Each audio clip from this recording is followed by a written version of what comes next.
Look at that. Ben's got one right there. Look, free advertising for them. Shout out to Poppy. Poppy, sponsor us. Just kidding. Ship with UPS. Sponsor us, Poppy. You're hired. You're hired. Olipop's another good one. They have.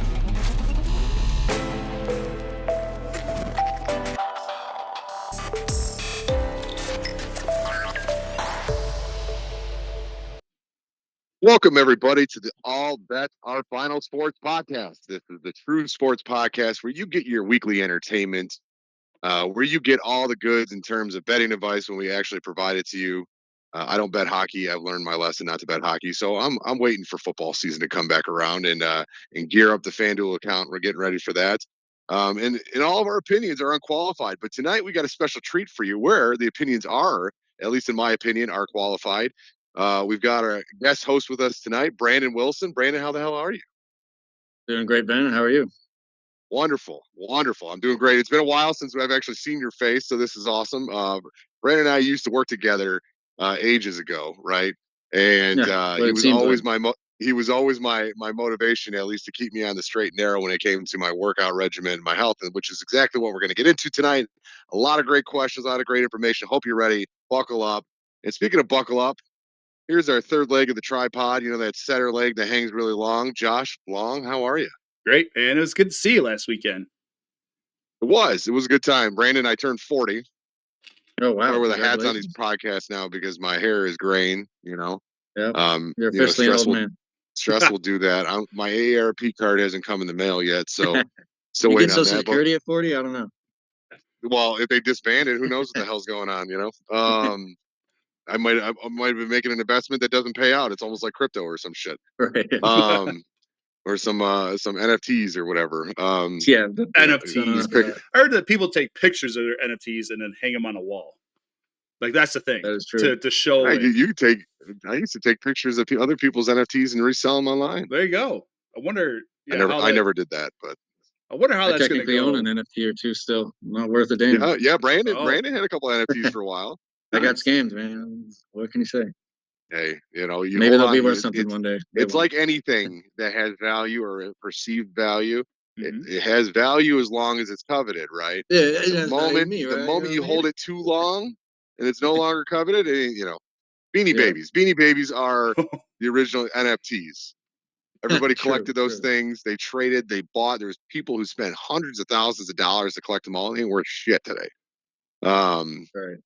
Supposedly, if you've got an old school Tupperware set, though, you can still make a buck. So, you know, any of those at home parties that your mother went to in the 80s and early 90s, you know, if she's got any of those bowls with the rigid tops that snap on, you know, maybe that pitcher that you make the juice in or the Kool-Aid, that was that's worth a couple bucks in today's market. I don't know. We've already gone off the rails with this one, but before we get into health and happiness and maybe some sports, why don't we kick it off with what's in our cup tonight, or what's in your mouth tonight, Josh? I got a Mountain Dew Zero Sugar, which tastes quite well. I think I like this one, and I like the Coke Zero. Coca-Cola Zero is pretty good too. But we got to change it up because we got a fitness expert along with us, and I need fitness. Expert. I wouldn't claim an expert. Somebody if you're on the show, you're an expert. You can't see him flexing, but Brandon is pretty cocked. So, and the dude's strong.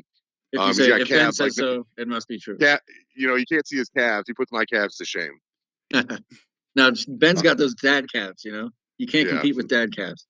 No, that's you know, it's a real thing. And, you know, my calves have grown more since I became a father than they did in the 35 years ahead of them. Right. So it's than you ever did training them, for sure. Right. That's the curse and the gift. I want to get into that. I'm making the note now. We're going to revisit the calves, but dedicated calf training.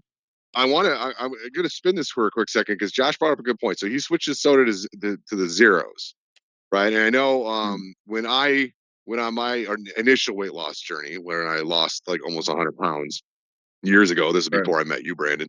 That was one of my big changes I made in my daily regimen. Was I used to be able to pound a couple 2 liters of Pepsi a day, and I switched over to diet. Started obviously drinking more water and various things, and more electrolyte drinks, and amino acid support and all that stuff. But just switching that alone from the high sugar.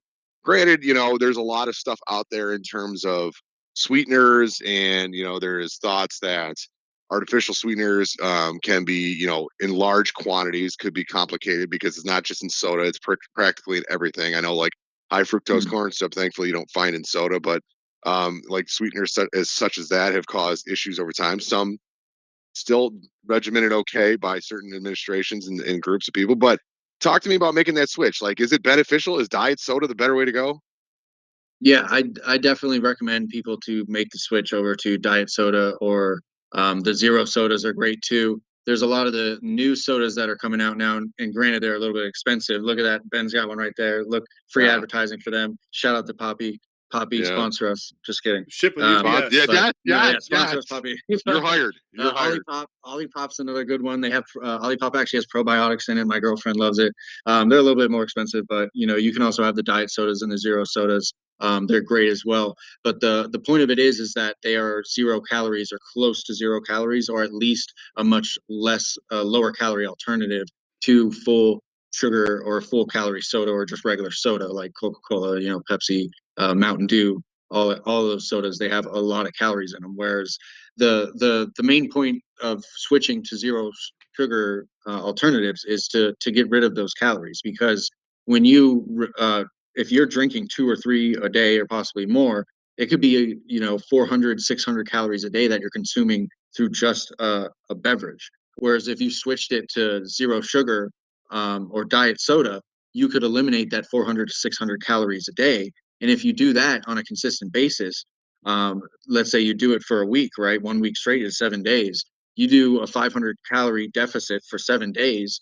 That's 3,500 calories. Well, guess what? 3,500 calories is equal to 1 pound of fat. You can lose a pound of fat in a week by just switching from diet soda to full calorie soda. Now, you can't just switch from diet soda to full calorie soda and then continue to consume that 500 to 600 calories that you were getting from the soda via another source, by food or whatever it is.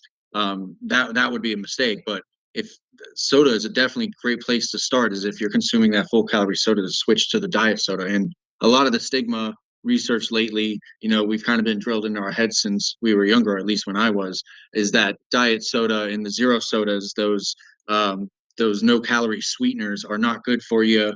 They cause cancer. They're bad for your health. They'll cause you. I've heard some people say that diet soda will make you gain weight.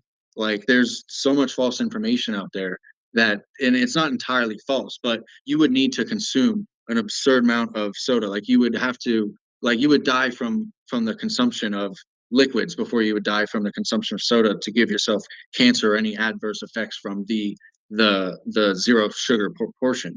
It's way more important to limit your amount of calories and be in a caloric deficit and be in a body fat range that's healthy, and than it is to worry about consuming zero sugar diet options. If you can switch to a diet option and it lowers your weight, your overall body fat, that is going to make you much healthier over time than any negative effects of drinking the zero sugar. So it's a very beneficial alternative to choose. So I mean, good information there. I will say that note like some people don't like to taste it. I mean, obviously sugar is highly addictive and has a lot of other terrible things it does for the body. And I think what a lot of people, when they try to make healthy switches, and I'm sure you could probably comment on this because I know you work with a lot of people in these circumstances, but when they try to make healthy choices or just little switches like this, little tweaks, okay, we're going from heavy full leaded soda to diet soda, or the zero sugar ones, or maybe even the low ones. I know, like the poppy one that I'm drinking tonight with my tequila, the orange poppy with tequila is quite nice. It's only 20 calories, right? So it's only like 4 grams of total sugars. 3 of them are added. So it's not, but it's organic cane sugar. Now, sugar in abundance, whether it's refined, and obviously refined sugars are like the worst ones, but making the healthier choices on certain things like that can definitely make a difference. That is usually enough, excuse me, usually enough to make enough of a tweak to kind of jumpstart that weight loss journey or just that health journey in general. Because I know sugar is the root of all evil, right? Or at least what I'm being told these days. So Yeah, I usually tell people that it's about building habits over time. You can't really. What most people do is when they get into a diet, they usually go full send. Because most people are like give me everything or give me nothing. You know what I mean? I want to go all in, or I don't want to go in at all. So if I'm going to go on this diet, I'm gonna, I'm only gonna eat, I'm gonna eliminate all these foods. I'm only gonna eat healthy. I'm only gonna eat lean meats and vegetables, and fruits, and I'm not gonna have any other foods. And I'm only gonna eat 1,000 calories a day. Right? They go into some crazy caloric deficit, and that's not what I'm telling you to do. And it becomes unsustainable. And the reason why most people quit their diets is because after a week they might have a ton of willpower and a ton of motivation at the beginning of the diet, but over time willpower and motivation wanes. So if you don't have a diet that you can adhere to, a diet that you can do for a long period of time, pretty much your entire life, and you really shouldn't look at it as a diet. You should just look at it as a lifestyle choice. You should look at it as healthy nutrition. You should look at it as keys for longevity. Like, you should be really focused on what you're consuming on a daily basis. And if you're consuming too much of anything on a daily basis, you're going to end up in an unhealthy place. If you get overweight, if you get too much body fat, your health markers will they'll decrease. It's study shows that the more weight you are over your overweight, and of course your body fat percentage can be in anywhere in a healthy range of 10 to 25% for men, and 15 to up to 30 to 35% for women. And it's a perfectly healthy range. But going above that, your blood pressure, your cholesterol, things start to get a lot worse for you. Whereas when they take people and they have them lose weight, or they have them go on a fat loss diet, and they lose that weight over time, their blood pressure goes down, their cholesterol improves, and a ton of other things improve for them over time just by losing weight. And it doesn't necessarily matter how they got to that endpoint of being 20, 30, 40, depending on how big you are, pounds less heavy. It doesn't matter how you get to that point. Obviously, it does, but your health metrics will improve just by losing that weight. And that's kind of the key, is that you want to be healthier over time, so that way you could live longer and enjoy life more. And then you think about like simple physics, right? Bigger body on those knees and hips and joints over time, those ankles, that's wear and tear on them tires, and then you think about And the heart, you and mentioned, your yeah, heart is well, the yeah, and number then you one. Cardiovascular death is the number one cause of death in the United States, and it's because people have heart attacks, and other cardiovascular related deaths, strokes. And a lot of the times it's because the arteries, the pathways that we need to travel for our nutrients and blood and resources to travel through our entire body to supply our body, they get clogged because people are consuming excess amounts of calories for extended periods of time, and then that excess body fat leads to the same things we were just talking about, negative health aspects. And then you go to your primary care doctor, and he says, hey, you got to take this. And the other problem is, you go to your primary care doctor and he tells you to take this prescription to lower your cholesterol, take this prescription to lower your blood pressure.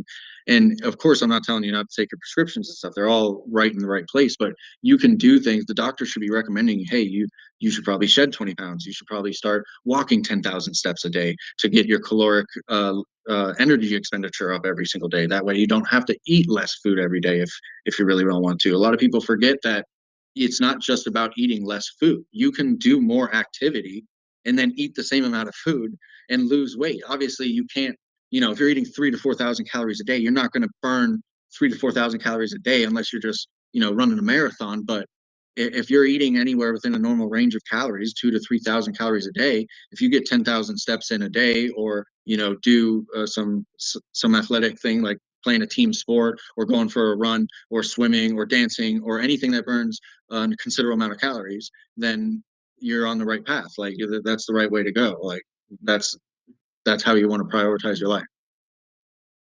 it's in the calories, making the calories count too. I know, like, the life changes are you hit on it, you hit it right on the head. It is very mental, right? And people can be very committed and then easily fall off, right? And it does take time for some of these things to adjust, and for the body to recognize what's going on and then make the changes accordingly and start functioning the same way. When you talk about excess and deficit, you talk about storing and burning and different metabolism boosting things you can do, getting your 10,000 steps a day, etc. um yeah, I mean, all those things play a role in where, even before I went on my initial journey, I struggled because I couldn't, I never stuck with it, right? I'd kill it all week, and then get into the weekend, and it was a drinking binger and large pizzas so I can not eat any more pizza, right? And the quality of the calories do make a big difference. Yeah. And it just, I always recommend it to people to make simple tweaks over time, little things. If you went chicken and broccoli and rice, every meal 3-4 times a day, right out the gate, almost guarantee by Sunday you're gonna be like, fuck this. You know what I mean? Like Yeah. it's tough. It's tough to do it in the stomach. And then I'm not talking like chicken with sauce and all this. I'm talking about just baked or grilled chicken, with seasoning Yeah. and Like a typical bodybuilder, I just eat yeah, plain yeah, chicken and plain broccoli and plain rice. I definitely don't yeah, recommend you to do that. But what I do recommend is when it comes to proportioning your plate is eat 50% lean meats, or you can have fattier meats as well, but 50% meats, 25% vegetables, and 25% fruits. And of course, you can add in your grains and your breads and your pastas and snacks and desserts. But as long as you're in a caloric deficit and you're not going over your caloric expenditure for the day, then you can have those things in your diet. It's not like there's so many diets out there, and a lot of people get confused because there's so much different information out there. And they'll tell you to go keto diet, there's carnivore diets, there's the Atkins diet, there's intermittent fasting. Like there's so many different diets out there. People think and there's so much misinformation because they're trying to sell you some kind of program. They're trying to sell you some kind of plan that you can get on to lose weight. Whereas those diets, the only reason why they work or they don't work is because they manipulate you into a caloric deficit. The reason why when keto first came out, it worked so well is because keto means you only eat fats and proteins. Well, when keto first came around, about this is probably not the first time it came around, but it became popularized in the last 10 years. When you could only eat fats and proteins as a food source, it's hard to eat only fats and proteins in a caloric surplus, right? If you only had fats and proteins to eat all day, it would be hard to eat 3,000, 4,000 calories a day, right? We get lots of excess carbs in calories in the form of carbs, which is, sugars and breads and pastas and rice and all that kind of stuff. That's where we get a lot of our calories from. So if you're eating only fats and proteins, sometimes that'll put you into a caloric deficit because it'll fill you up. It's a lot of volume and it'll keep you full. But the thing is nowadays, TikTok and social media and everything, the chefs out there, home chefs, people get really good at figuring out how to make the diet foods not healthy anymore. Sure, it follows the rules, right? It's only made out of fats and proteins, but the problem is it's a keto cookie, but it's 400 calories and it's only 5 grams of protein. And people fool themselves into thinking, oh, well, I'm on a keto diet, so I can eat as many of these keto cookies as I want. And then they eat a bunch of cookies that day, and they're way over their caloric range, and they gain weight over time. And they're like, I don't know why I'm gaining weight. I've been on the keto diet. To them, it doesn't make sense because they've been sold the fact that they can only eat proteins and fats and lose weight when it's not true. Any diet, any person that tells you that you can lose weight and calories don't matter, you just need to eliminate these sorts of foods from your diet.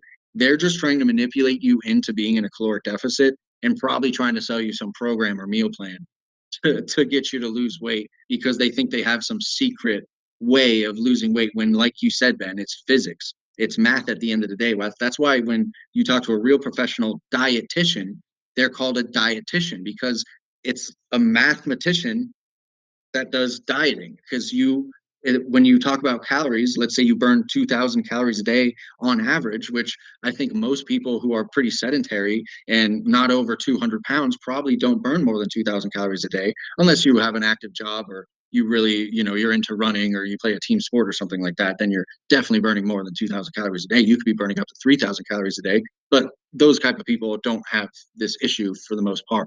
It's mostly people that, they work a desk job like you and I do, Ben, and we're there all day and we can't get our 10,000 steps in a day. And sure, maybe we go to the gym, but when we go to the gym, we do, some weightlifting and it's strength focused. And sure, we don't take long rest breaks and stuff like that. But or just going to the gym and doing some weight training and not getting on the treadmill or anything like that doesn't burn a whole lot of calories. It could burn sometimes only 200 to 300 calories, potentially less if you're not, training that hard. And at the end of the day, if you only walk 5,000 steps and go to the gym and burn 200, 300 calories and you weigh less than 200 pounds, then boom, your caloric expenditure for the day might be 2,000 calories. And if you ask people, and a lot of people get caloric tracking completely wrong, and we could talk about that as well if you'd like. But You know, 2,000 calories a day, if honestly, is not a ton of food. You know what I mean? Especially if you're eating highly No, palatable, it's not calorically hard to dense get foods. 2,000 calories. It's not hard Yeah, at all. You, I'm sure all of us on this channel have sat down and ate 2,000 calories in one sitting before. listen, my favorite nacho meal at my favorite nacho restaurant with if I have 2 beers and I eat the plate of nachos, it's like 2,400 calories. Right. And the beers I'm drinking are Miller Lite, so they're only 96 calories a beer. You're good on the So lights. Good job picking the light. that's You go that's Miller telling heavy. me that 2,200 calories is that nachos meal because it's all the stuff that's in it. Now, Yeah. I know the biggest thing is like you mentioned the calories, and it's not hard to get to certain levels, and it's all the extra stuff that people I don't think take into consideration to put on. You know, a lot of people go to I'll use Right. Chipotle as an example. Oh, I I love remember Chipotle. I would listen to people at the gym all the Love it. time talk about Chipotle. Now the meatheads and they love a good burrito. Give me a double steak burrito with all Oh, yeah. everything. Yeah, Smoking but these season. guys have the muscle mass to where their body just as it is burning 3,000 calories. That's before movement, right? Right. So they're already in a good shape. But because muscle does burn more calorically than fat over time in the course of a day, right? Even without movement. And I'm sure Right. Brandon could probably spin that and explain to you how your composition dictates your daily calorie allotment, right? And that's why it's always more beneficial to have more muscle because then that's going to be a higher metabolism boost, right? Yep. But muscle is something that it's hard to maintain for people, especially during weight loss, focused diets and things of that nature. Mm. But with Chipotle, you'll see. I used to listen to people at the gym all the time. People will come in, they want to lose weight, they talk about their goals, and it's like, okay, what are you eating on a daily? I really love Chipotle. Okay, well, what do you get? Well, I get a bowl. All right. I'm getting it with white rice. I'm getting it with beans. I'm getting it with the meat. It's like, okay, we're on a good start. Then they're adding sour cream. They're adding guac. Yeah. Now, I will tell you, avocados are fucking amazing. I am addicted to those things right now. Like crazy. I've always liked They're very avocados, but good for more you, so. but calorically dense. Yes. So yeah, so like you figure like so these are the healthy fats, and then it's a very nutrient dense. Is it considered a fruit because it's a seed? What was that? Yeah, I Is think it it's is it technically a fruit. Whatever. okay? Yeah, What fruit or is a fruit? vegetable, It's good. whatever. It's I green mean, and it's good for It, you. it's it's green. It's got a lot of it's Yeah. very dense, high positive fats, but also good micro vitamin count Right. or Yeah. breakdown and everything. Avocados. That's a great Um, point. Is avocados is it's one of those superfoods that people talk about. Is this is a healthy food? You should eat a lot of avocados. The only issue with avocados is like you were saying is they are healthy fats, micronutrients, lots of them, but they're calorically dense. You can only but eat a little bit of yes, avocado, and it adds up to a lot of calories. So I'm not saying don't eat avocados. I'm just saying if you're going to put that into your daily right. caloric allotment, your daily caloric expenditure, the only amount of calories that you can eat for a day, then you better calculate it into your meals accordingly and you better not overeat on it because you'll easily go It's over easy. your Yeah, caloric for expenditure for the day.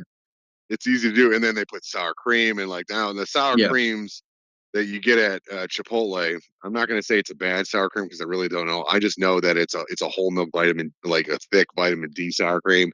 And it's like 300 It's calories a yeah, scoop. And they just right. slop it on there with that big You're ass just spoon, doubling and your they're just like, calories yeah, every time. You're like now you get the double So cheese, you all of get a the sudden, guac yeah, and sour cream. and, Now and cheese you're too, way over. right? You're 1,500 calories for your bowl, Yeah, man. it's a 1,500 Yeah. calorie bowl when Which when is little okay, old. which is technically okay, but that means you only got like 500 calories left for the day. And I know most And people that are that's going and getting that bowl, that's not the only thing they're eating that day, yeah, So, that's their one. so that's That's where the one people of get into like at trouble. least 3 meals on top of snacks, etc. So those are things to be mindful of. Obviously, like all those little things, like it's good. And this were, and I like you mentioned that it's good to be mindful of those calories that you're doing because you want to take it all into consideration. Obviously, you want to get the good stuff in. That's why people will supplement things. Good quality. Always recommend good quality vitamins. Anything that's cold pressed and methylated, they're always a better way to go. But this is where people you can make tweaks with, right? So if like I love avocados. They have it in powdered forms that might be less, or different ways to get the fats. MCT oil is great, and those different types of fats you can get in those capacities. Get a nice, cold press, wild caught fish oil. You know, Yeah, that you're adding into. supplements like that are definitely fish oil is very beneficial for most people because a lot of people don't consume a lot of fish, and those fish have No, omega-6 fatty acids, which are shown to improve longevity, and it's very good for your cardiovascular system, which is, like we talked about earlier, is one of the number one cause for death in the United States is cardiovascular disease, heart attack related illnesses, that sort of thing. So fish oil is a good thing to supplement, but supplements are just part of it. You cannot, Yes. taking just fish oil and assuming that, okay, this is going to improve, my cardiovascular system and I'm good to go. That's not the right way to think about it. If you're in a healthy weight range and your doctor tells you, yeah, you're in a healthy range, your BMI looks good. BMI is not the best gauge of how healthy you are, but it's an okay gauge for the average person. And you can check a body fat percentage. If it's in the right ranges, then you're pretty much good to go. But for the people that are overweight and think they can just start taking a supplement to fix that problem, that is not the answer. You can help. You can fix your blood biomarkers like blood pressure, cholesterol. Many things can be fixed by just reducing your body weight over time, like reducing your body fat, reducing your body weight, and possibly increasing your lean muscle mass will increase your health parameters exponentially more than any supplement in the world, than any prescription you can take, than any diet you can get on. Losing weight is the overall number one thing to improve your health and live longer. Like that is the key. Like the research has been done for tens decades now. We've got 100 years of research on what is causing people to die early deaths, and it is cardiovascular death associated to being overweight, because of the stress that being overweight puts on your cardiovascular system. Sure, we could live longer lives if our heart would last longer and our veins could pump the blood through. Our scientists believe brains could live for a lot longer, but usually you don't die because your brain is done. You die because of some other reason, and most of the time it's cardiovascular related disease. So if you can increase your lean muscle mass and reduce your overall body fat, then you'll live a much longer life, a much healthier life, and it's a much bigger thing to focus on than to worry about, should I take this supplement, or should I eliminate these foods, or can I eat this type of food today, or ever again, because I'm on this elimination diet. It's more important to worry about how many calories am I burning a day and how many calories am I eating a day, and I need to keep that about level. Or for a period of time, if I'm eating more calories than I'm burning for a day, then I know in a period of time in the future, I need to go into a caloric deficit, which means I'll be eating less calories than I'm burning every day. Just because that's going to help me live longer, it's going to help me live a better life and a healthier life. Especially if you have, diabetes, if you have blood pressure issues, if you have cholesterol problems, you like need to take this very seriously. Like, because I know people that haven't, and have paid the price for it, unfortunately. So I advise everybody to take this very seriously. You need to start thinking about everything that you put into your mouth, whether it's a beverage or food or a snack, nutrition, anything. You need to know the calories. Like, does this have protein in it? Is it a high fiber source? Am I getting micronutrients from it? Or am I eating it for nutrition, or am I eating this just for pleasure? And sometimes the answer can be, yeah, I'm eating this just for pleasure. But the answer more often than not is, I'm eating this for nutrition. I'm eating this because it makes me feel good, because it's going to make me live longer, and it's going to make me live a better life. And I think that's everyone's responsibility to do so, especially if you have loved ones. If you're not taking your health seriously, then I think that's just disrespectful to the people that are around you. You know what I mean? So I think that's an important point as well.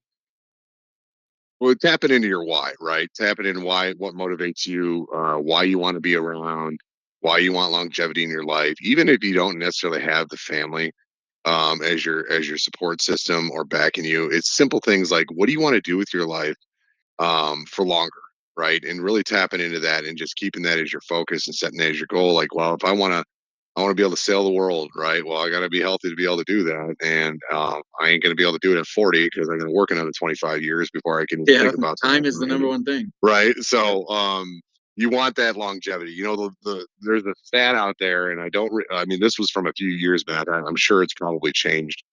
But there used to be a stat that, like, the average person, the average male, only lived like 8 years, 6 to 8 years after retirement. So you work all your life, stressing Terrible. all your life, and fighting the fight to enjoy, what, 6 to 8 years. Obviously, you want to try to enjoy yourself more, but if you are, a lot of the time, simple things are difficult when your health is not your priority, right?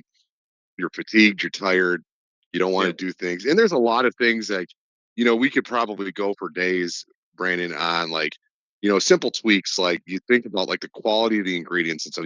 You mentioned breads, pasta, carbs, right?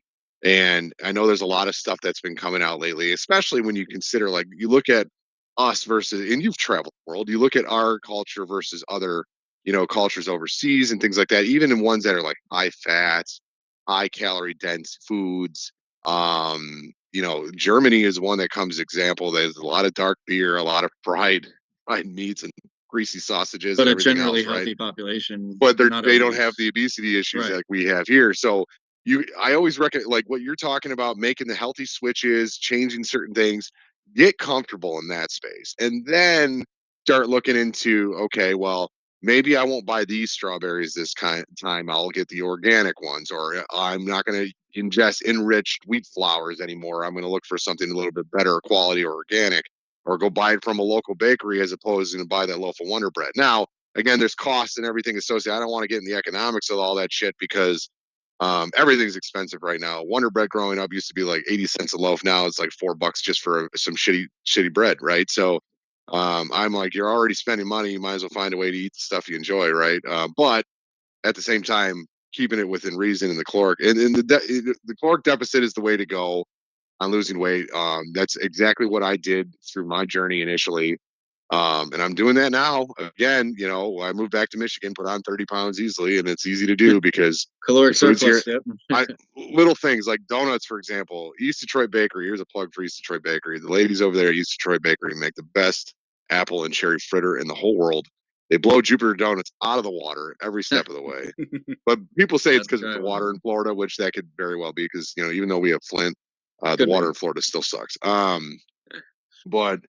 But simple things like get into a rhythm, get into a habit, make good choices more often than not, and chances are you'll see a difference. And then you start thinking about, okay, you making these tweaks on the ingredient lists and stuff like that, and all of a sudden, boom! I used to be a big sugar cereal kid growing up. I don't know about you. Do you use sweet cereal? Yeah. You probably Oh yeah. still do, don't you? No, well, you get this. So that's a good segue. Is I've switched to mostly these. They have these new cereal, and it's amazing now what they If can you do with say food. three wishes, No, I haven't tried oh, that one, but there's What? like a Ghost. Premier Protein makes a good cereal, and you can get these at like regular supermarkets. oh, I was going to these say are like Publix, but supplement companies people making outside of the cereal. Southeast don't know what Publix is. But these protein cereals, they're high in fiber. They're low in sugar, and they have some protein in them. And obviously, you can add a low fat or no fat milk to it, or any of the milk alternatives. Um, and now you have a low calorie, source of protein and some fiber that actually you can enjoy, and gives you a little bit of nostalgia. And people like eating in bowls of cereal, and that's kind of the idea. Is you don't have to eliminate things out of your diet and go to that boring boiled chicken with salted broccoli and Believe me, white rice with nothing You'll on it. cut You weight can right away if have that's what you these. do.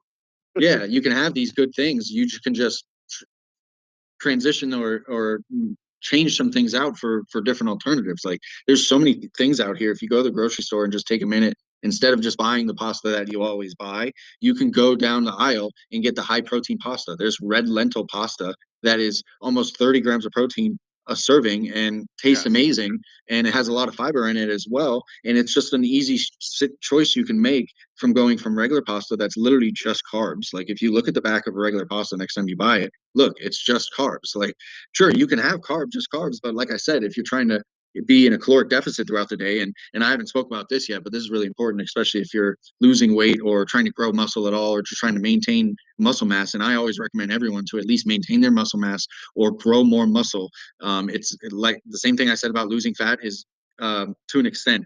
Not like being a bodybuilder or anything like that, but having more lean muscle mass on your body is better for your health and your longevity on the long term. So the one point I want to make is to people should be prioritizing. Obviously, you have 2,000, and not everyone has 2,000 calories a day. Let me get that straight. But for example, if you're burning 2,000 calories a day and you can only eat 2,000 calories a day, so that way you neither gain nor lose weight, you can maintain your current body weight if you're in the healthy range. You want to be prioritizing protein as your number as first. That should be your first thing. You want to get 1 gram of protein per pound of your body weight. So if you weigh 200 pounds, you want to eat 200 grams of protein a day. Now, if you come short of that, you're eating 150 grams of protein a day and you're 200 pounds, you're going to be perfectly fine. You're going to grow muscle perfectly well, and you're going to, be perfectly healthy. But you want to prioritize getting that 1 gram per pound of your body weight in protein. And so let's say if you're 200 pounds and you can only eat 2,000 calories a day, 200 every gram of protein is 4 calories. So if you have to get 200 grams of protein in a day, and if that's 800 calories, and if you only have 2,000 calories allotted for the day, then guess what? 800 calories is coming from protein and 1,200 calories is coming from other sources. Like, it could literally be anything you want: fats, carbs. Those are the two options. That's the only two options. But, within carbs, you can have your sugars, your pastas, your grains, your fibers, all that kind of stuff. Within fats, you can have your oils, your fatty meats. You can have your butters and all the above, your chocolates and your sweets and everything. As Love long as me they're a getting you good meat 200 salad. calories a day, I mean, 200 your protein in every day, and you're below your caloric expenditure for the day, you're going to lose weight over time, and you can actually grow muscle. You can build muscle at the same time if you're doing any kind of hypertrophy training, which you can do literally a home workout twice a week. Eat that amount of protein and be in a caloric deficit, and you'll lose fat and grow muscle over time, and your health metrics will exponentially get better. They will increase by there's no other supplement, there's no diet, there's no thing trick and hack you can do that will work better than growing a little bit of muscle and losing a little bit of fat. You will be amazed at how much better you feel, and your doctor will be like, yo, what did you do? Like, did you are you taking, are you on something? Like, yeah, you've Dirty all in the bulk. last Yeah, we're year, dirty bulking over here. everything's improved by 20-30%, and you lost 4 pounds and you gained 2 pounds of muscle, and all you did was watch what you were eating and prioritize eating protein, vegetables, and fruits. And you did a home workout that you did twice a day, which, shameless plug, I have, workout programs and videos on my YouTube channel that you guys can tune into and check out. And I go into all this stuff in complete detail, and I have free programs on the channel, that you guys can access and get more information on growing more muscle, losing fat, being healthier over time. And I also even get into the more in-depth parts of bodybuilding and powerlifting and strength, and being a strength athlete. And my ultimate goal is to, be step on stage one day as a natural bodybuilder. So I have all these programs, and I've trained many people through fitness journeys. My girlfriend's best friend, I took her from being 200 pounds all the way down to 140 pounds, and she's been able to sustain around 140 to 150 pounds since then.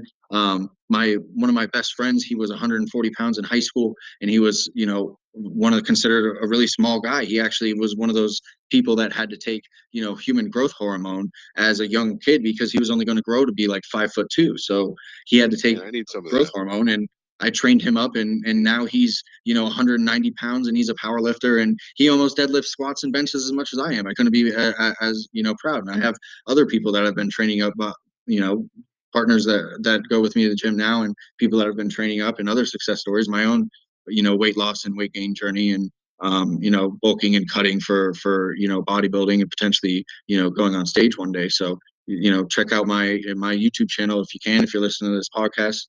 You can find it at youtube.com at WilsonStrength. If you just go to YouTube and you go to the search bar and you go at WilsonStrength, it's a little blue logo with a silver BW emblem. So if you see the little blue logo, silver BW emblem at WilsonStrength, you can click on that. Please subscribe. It's free. You can click on the links on the program in the description. There's free programs on there, for you guys to check out. There's a whole Excel spreadsheet with all the knowledge I have, and I make custom programs and stuff. You just have to reach out to me. So, I do everything when it comes to muscle growth, fat loss, nutrition, and strength. So, I'd love for you guys to check out the channel. Any support would be, totally Yes. appreciated. We got it pinned here for you, Brandon, right in our chat. So hopefully anyone that's going to watch this back or that joins us live here will see that and Oh yeah, join you I at appreciate Wilson it. Strength here. That's So awesome. I kind of wanted to chime in a little bit on some of the things you were talking about, like especially like prescriptions and things. Like that's one of the biggest fears of mine is having to take a prescription, a daily maintenance medication for cholesterol Mm, or a metformin to get sugar out of my bloodstream somehow. mm, And that's probably the biggest thing is like, but also like understanding my body type, right? So like for me, I know I'm not going to get shredded. Like I just don't have it in my genetics. So I'm okay with that. good. Like, I'm just like I come to terms with that and I know what I can do and what I that is most of that not going to happen. One thing I kind of want to ask you is how does fasting help with weight loss, and maybe more importantly, like how does fasting help with the muscle growth? So fasting is a great tool for weight loss and fat loss.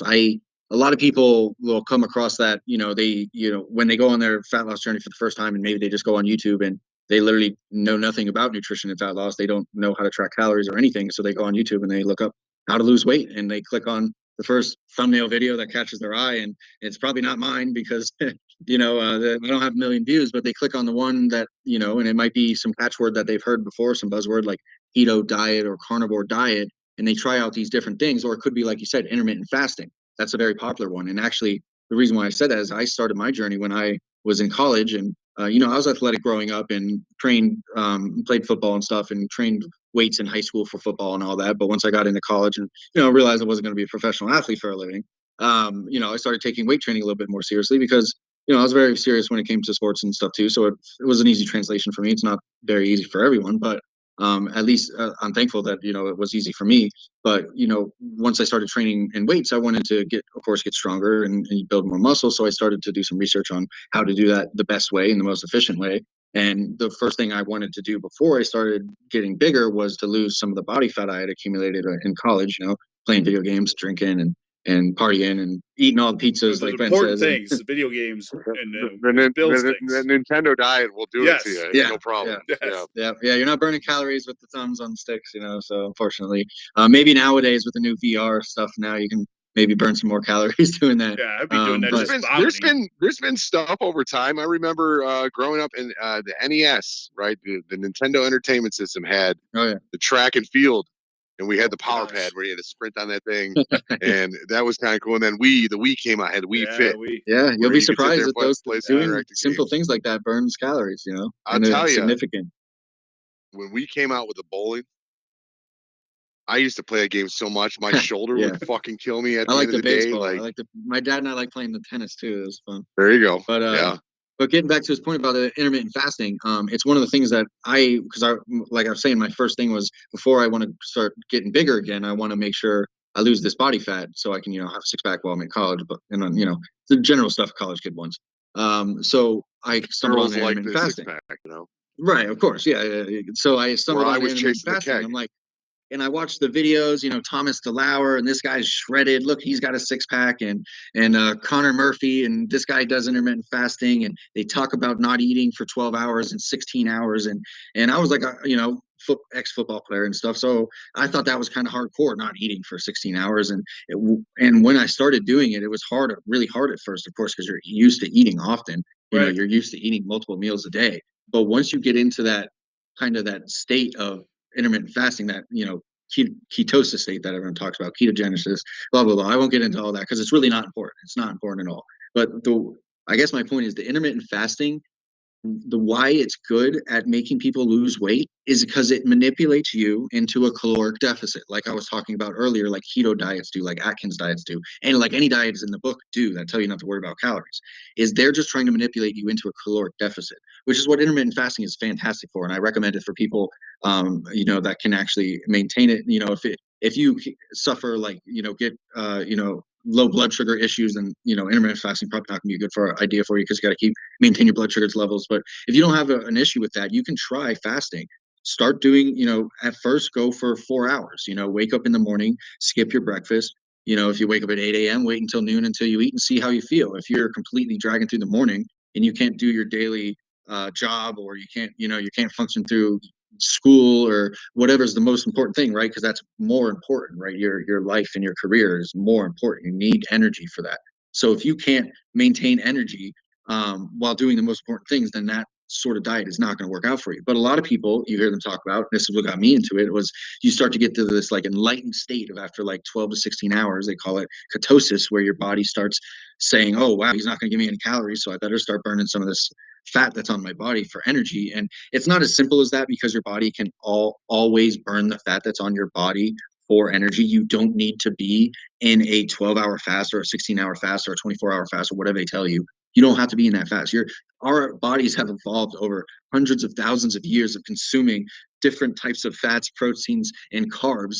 And we've been in times of starvation, and a lot of times in human history, you may have caught food that day and you couldn't preserve it. So you ate as much as you could. You ate in a caloric surplus that day. Your body stored the food. And then in the next, continuing days, you might not have caught any food, or you only had some berries and, things you could forage to eat. And you were in a caloric Tomato deficit for those famine. periods of time. So the human body is constantly performing ketosis. It's constantly burning fat on your body. Now, if you're always in a caloric surplus and you're constantly drinking full sugar Coca-Colas and you always got a bag of chips next to you and there's never a dull moment in between your next meal, like, I mean, you're always eating something every 30 minutes, then yeah, your body might not ever get into a state where it needs to burn fat for energy. But if you're a typical person, and a lot of people will sure eat a lot of food one day, but then the next day they might only eat one or two meals, and they might do a lot of activity that day, and that day they're technically in a caloric deficit. So since they're in a deficit, you need to get the energy from somewhere. That's physics, right? Energy cannot be created or destroyed. You're not a god, you're a human. Like, you have to get the energy from somewhere, and it's either going to be consumed on a daily basis, or it's going to be from your reserves, your body fat. And it can do that at the same time. You can literally be eating food, but being in a caloric deficit, your body needs to, sure, it'll use some of the food that you're consuming, but if you're not giving it enough food, which is what a diet is, you're not giving yourself enough food over time. So you lose body fat because your body now needs to burn fat for fuel.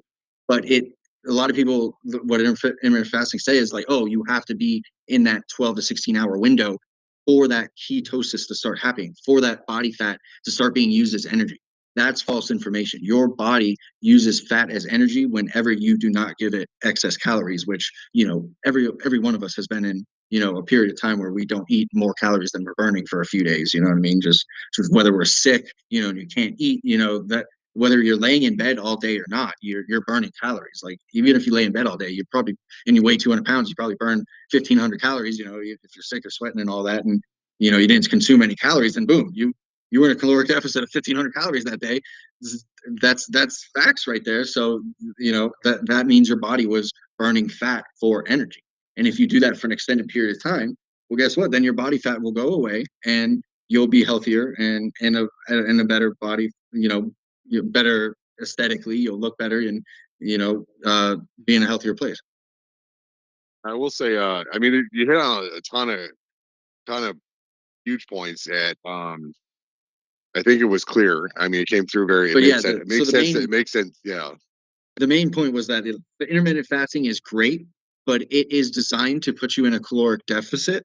And if you can use it to consistently stay in a caloric deficit, then it is absolutely a good tool to use. But if you can't sustain it, and it is affecting your life, your career, your job, your school, your family, and you don't have energy because you're trying to stick to this fast that some guy on the internet told you about for 18 hours, then I would advise you to just consume balanced calories throughout the day, the same amount of calories you would have consumed that you were in a deficit. I mean, that you were during your fast, 1,800 calories. You can just space it out throughout the day evenly, and you'll lose the same amount of body fat. That's the key. Is you can use intermittent fasting as a tool, but it's no better than just being in a normal balanced caloric deficit. That's the key that I like to tell people. And I mean, to your point on all these diets and everything like that, the caloric deficit obviously is the easiest way, I think, for people to fathom when you think about it in numbers.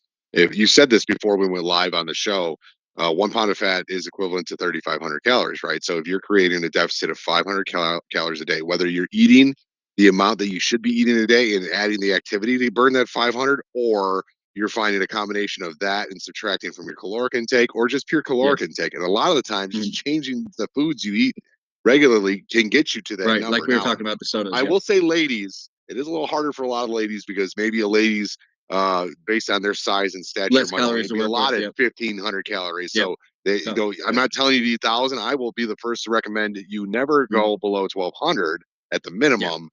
You will lose weight under 1,200, but at what Yep. cost, right? And this is the difference that I want to get into here in a second when we talk about the difference between muscle burn and fat burn. And I know that you have some recommendations in terms of like muscle growth, fat loss, and how to do both.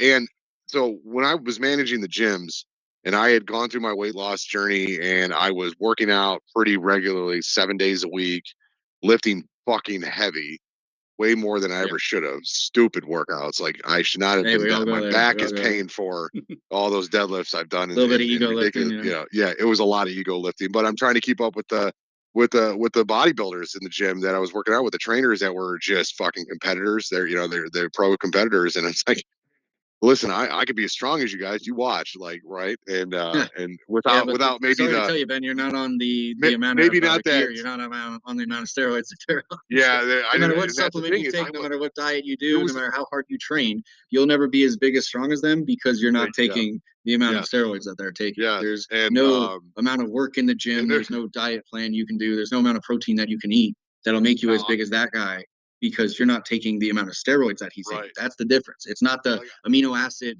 blend that he's trying to sell you. It's not the creatine, special hydrogenized creatine he's trying to sell you. It's not that. It's the fact that he's taking a gram or more of testosterone and other and steroids speedball and per growth week. and Winstrol That's and why he's bigger than you.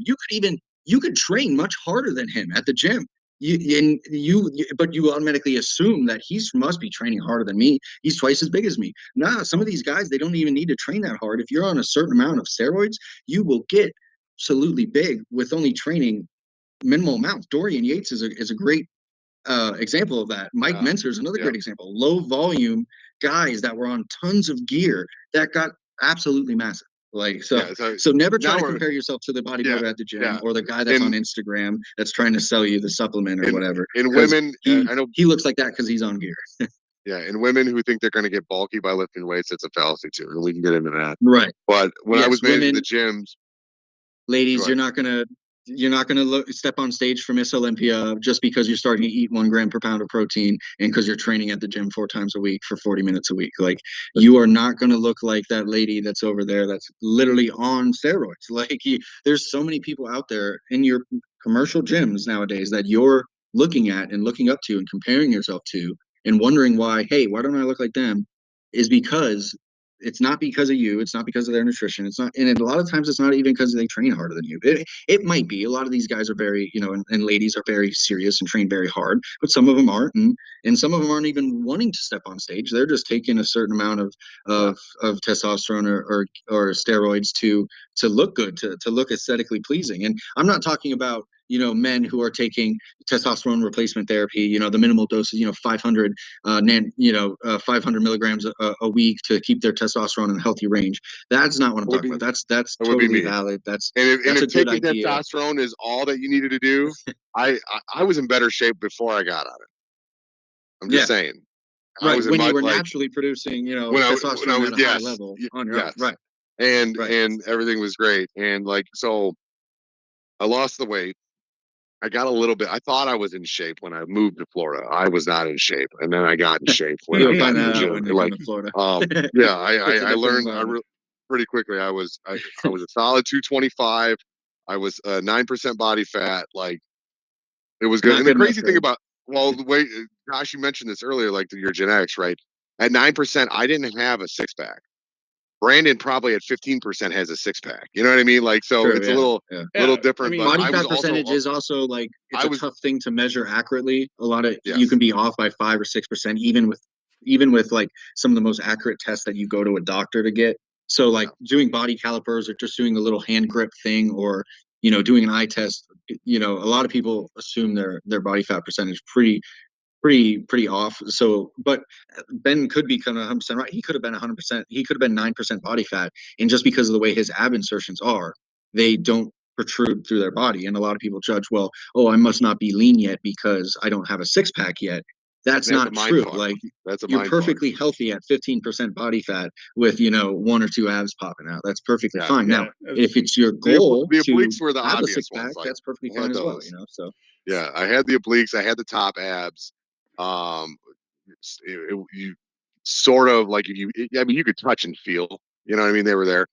And maybe people have. There might have been some people that well, did. yeah, that's what I was saying. And People have congrats to different them. ab But insertions.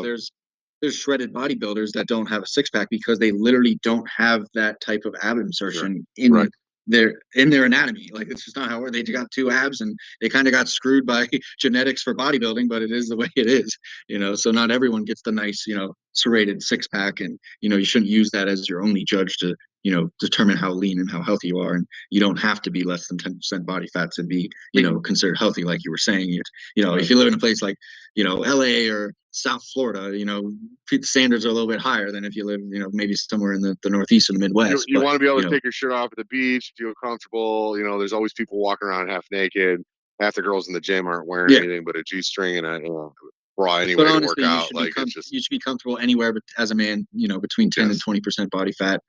For women, 15 to 35%. Like, you should be comfortable 100%. in your own body. Anywhere between that is healthy. A recommended dose, like, that's perfectly fine. You're not fat. You shouldn't compare yourself to the Instagram model. That's way less. To be honest, when you start comparing yourself to the bodybuilder and the Instagram model who has such a low body fat percentage, that they are literally not healthier than you. Like, you think they're healthier than you. They look healthier than you because that's the beauty standard. But they are in so much worse health condition than you are, and you wouldn't know it, because every woman that steps on stage every woman that steps on stage 3-4% body fat, they just fuck their hormone panels up for whatever. You're gonna have issues, and then you got to seek professional help. Your hormone system shuts down. That's why when you peak for like a bodybuilding show or something like that, then that's why they call it a peak. You cannot stay there. It's unsustainable. You peak to that point, and then you consume calories in a surplus to gain weight back, because you cannot sustain that for any period of time. Your body needs a higher body fat percentage to be able to produce hormones and everything and function your body correctly. Like, you're much healthier being above 8% body fat if you're a man, and above 15% body fat if you're a woman. Like, these women that are supermodels and bodybuilders that are stepping on stage, they are not in a healthy body fat range. Sure, it looks aesthetically pleasing. Sure, it looks like something you would want to attain, but just know that you could attain it for a period of time, but even the best in the world can only sustain it for a very short period of time. Don't think that you can just get to 6% body fat and stay there forever. That's not how it works. It's not even healthy to do that. So everyone's so obsessed with being sub 10% body fat, but you can do it for a period of time. Take your photos, go to the beach over the summer and for 3 months and be 8% body fat. Sure, that's perfectly healthy, perfectly fine. But it's not a good idea for your entire life to be like, all right, I need to be between 6 and 8% body fat. Like, that's at that point becomes more of a mental issue, where you have some sort of body dysmorphia, bigorexia. All these different things can start happening when you get to those dangerously low body fat percentage, where you literally see in the mirror a different person than other people see. People see you and they think you're shredded, whereas you look in the mirror and you're like, today I look fat because I'm 8% body fat instead of 6% body fat. And you really don't want to get to that headspace. It's dangerous. It leads to anorexia and way more health problems, because you're not consuming foods because you're trying to stay so lean. Your micronutrients get really low, and you can literally die an early death from being too obsessive about your body fat. So, well, and there's a lot that goes into this, more in the psychology and the psychological defects and all this stuff, plus your hormone panels and stuff like that. I'll tell you from personal experience, it's harder to fix your hormones after they're shit than it is to just treat them while you can, and your numbers are still good. Yes. So it's essential in your 20s and 30s, less in your 20s, more in your 30s. Like, it's extremely essential in your you can get away with it in your 20s, but in your 30s, you need to start hunkering down and making sure that your nutrition, your fitness, and your lifestyle is on point, so that way your body doesn't start to shut down in your 40s, and you can keep healthy energy levels. And so that way you don't have to go, for a lot of men, once they get to their later 30s and upper 40s, their testosterone levels get low enough to where they need to have exogenous testosterone, which for men, anywhere below, and it's a range, but anywhere below 250 to 300 nanograms per deciliter of testosterone is considered hypogonadal. Hypogonadal means that your testes aren't producing enough testosterone for you to live a healthy and a good life as a male. Like, you need testosterone. It improves quality of life, improves your sleep, improves how much muscle you can grow, improves the amount of fat you can burn. If your body is not producing enough testosterone, and it's been chronically done due to poor lifestyle habits, and you've gone too far down that road, and it's not always the same case. You can always get the system restarted. Not always. Some people can't. But my point is you go too far down that road of not paying attention to your health, your nutrition, and your fitness, and you, especially as you get older, you can get to the point where you don't produce enough testosterone naturally to enjoy life and have a good life and be able to have all your systems work correctly and healthily, that you need to now take exogenous testosterone, or TRT, testosterone replacement therapy, HRT, hormone replacement therapy. It's got all these names, but now you need to take literally an injection from your doctor once or twice a week for the rest of Yeah, your you can life. self-administer. I self-administer. Yeah, It's fine. right. Not correct.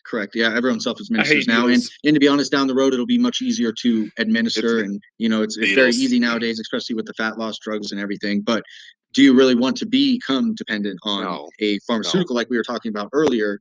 I have to take omeprazole for my GERD, for my gastro, for my heartburn is the lame term for it, but it's something I don't want to take long term. But unfortunately, there's not really any other solutions for it. I'd eat it as healthy as a diet as I can, but unfortunately I have to take that prescription. And men that do need the testosterone, that are in that low range, should take the prescription to improve their life and to extend their life, because men who are hypogonadal and low on testosterone will literally die earlier, cause deaths. So you should use it to improve your life and extend your life. But if you can catch earlier on and prevent it from happening, you should absolutely do that. Like, that's obviously common sense. You would want to prevent yourself from becoming hypogonadal before it ever happens, and that's just by having healthy diet, healthy lifestyle through your 30s. And even if you're in your 40s now and 50s now, it's not too late to change. Most men won't stay hypogonadal if they fix their lifestyle. If you start working out at the gym, if you start eating healthy, if you start eating a high protein, high fiber diet, and start getting your life in order, then you can literally go from being hypogonadal and go get back into a healthy testosterone range without having to take any prescription anymore, without having to inject yourself once or twice a week with testosterone. And like we were saying, Ben and I have worked in the pharmaceutical industry. We place people who worked on manufacturing plants in the pharmaceutical industry, and we've heard the horror stories, and we know that, like, just like any other thing that goes through a manufacturing plant, like, there's issues with it, there's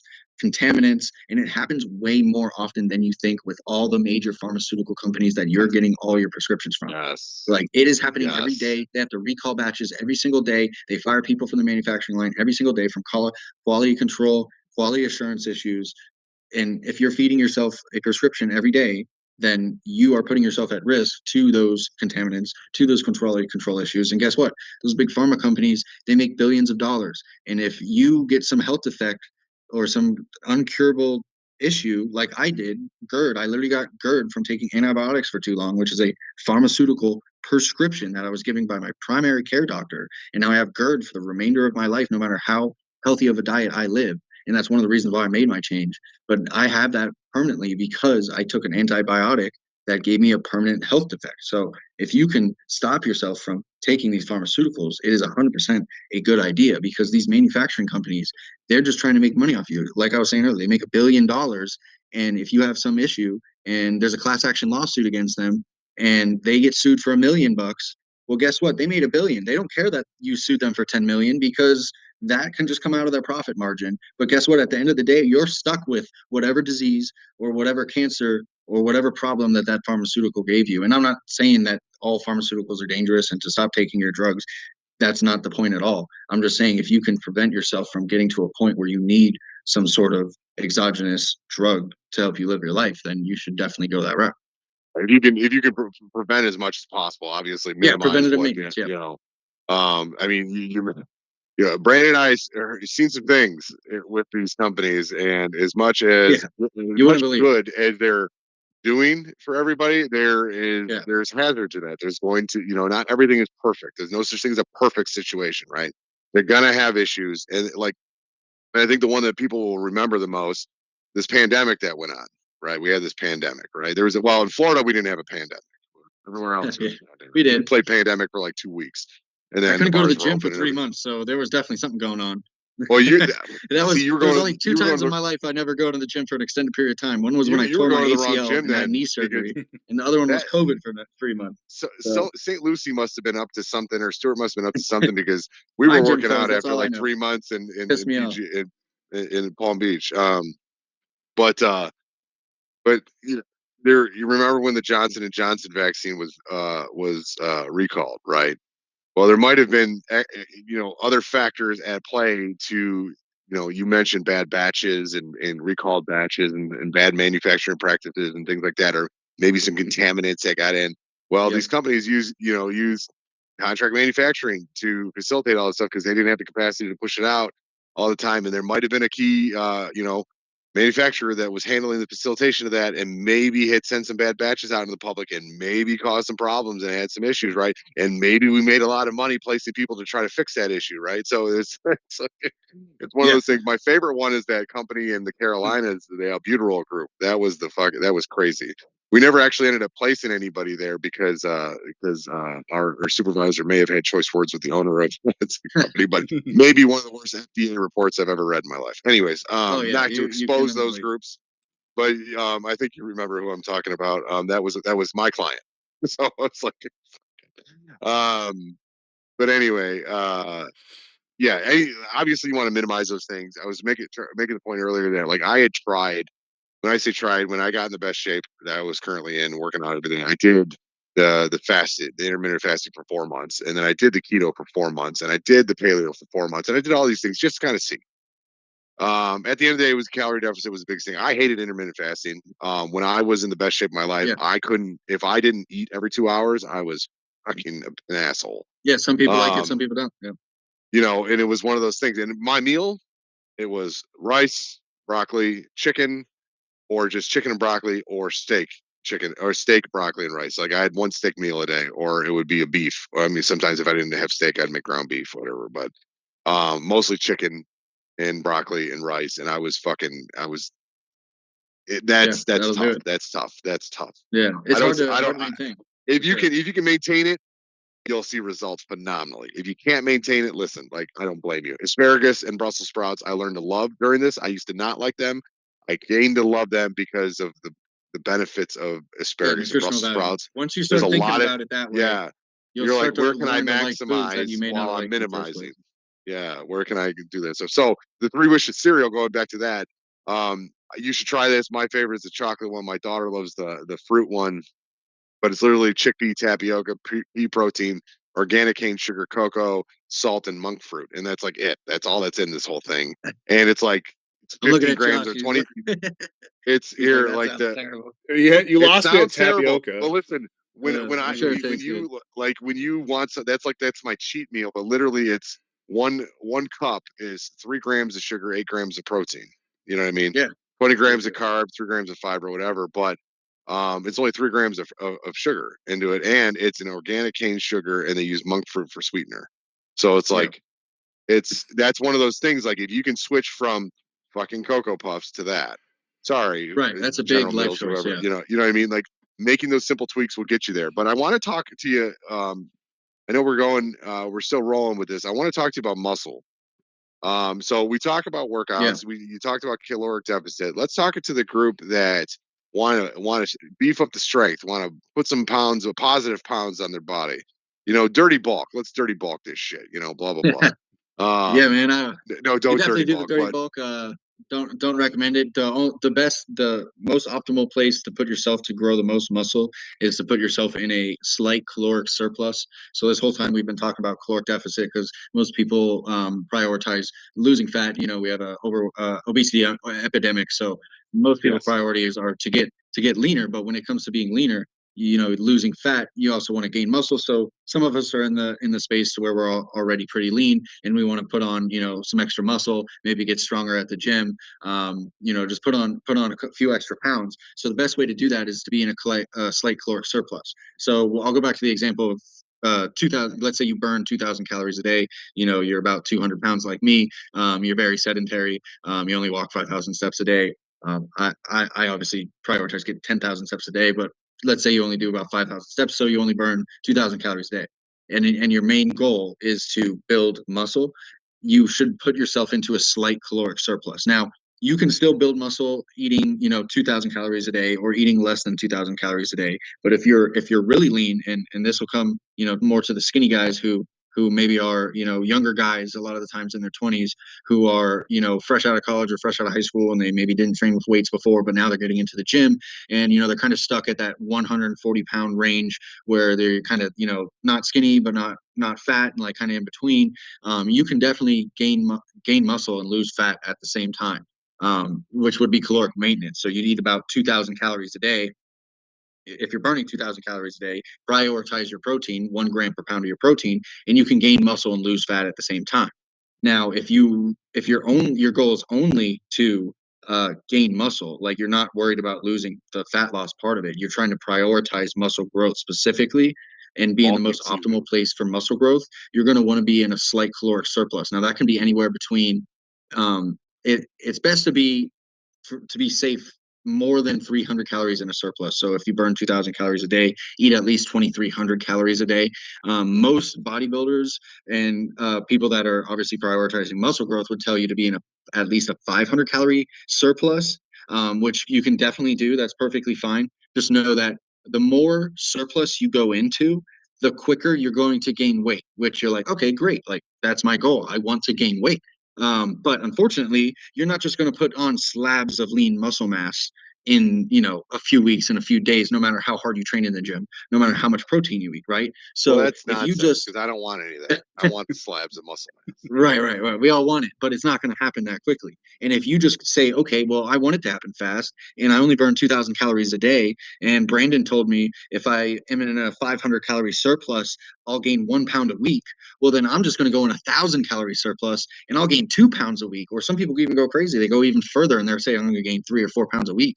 The problem is you can only gain muscle at a certain rate, especially if you're not on any kind of performance enhancing drugs. So let's say you gained a pound a week, about a half a pound of that is going to be muscle mass, and maybe a half a pound of that is going to be fat, which is fine. That's how muscle growth works. It's the only way you can do it. It's really almost impossible to gain just muscle and no fat if you're doing it in a way that optimizes muscle growth. That's why bodybuilders go on bulks and then cuts. They bulk up, they're in a caloric surplus for an extended period of time, they build a lot of muscle mass, and then once they get to a certain peak of the end of their bulk, they get to 20% body fat. Most bodybuilders don't get anywhere near 20%, but some do, and then they have to cut all the way back down to that 5% until they're stage ready.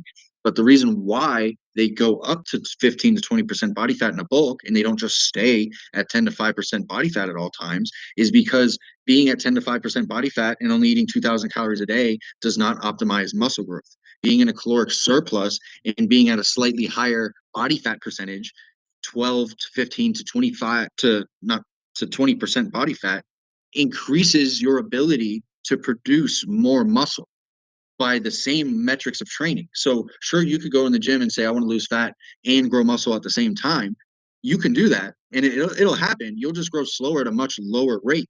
So if your goal is to just grow muscle and optimize muscle growth, then you're going to want to be in a caloric surplus. You're going to be fine with gaining a little bit of fat over time because you want that muscle growth. And especially once you get further on in your muscle growth journey, you age past being a beginner, you become intermediate, and especially to advanced weightlifters, you're trying to get like 1 or 2 pounds, 4 pounds of muscle a year. If you're training really hard and you're optimizing everything correctly, you'll do anything to get that 4 or 5 pounds of muscle growth a year, especially when it starts slowing down. Obviously, when you're a beginner and you can grow 8 to 10 pounds of muscle your first year, and you'll be like, oh wow, I'm just going to double this next year, I'm going to grow 20 pounds next year because now I'm not a beginner, and now I know what I'm doing.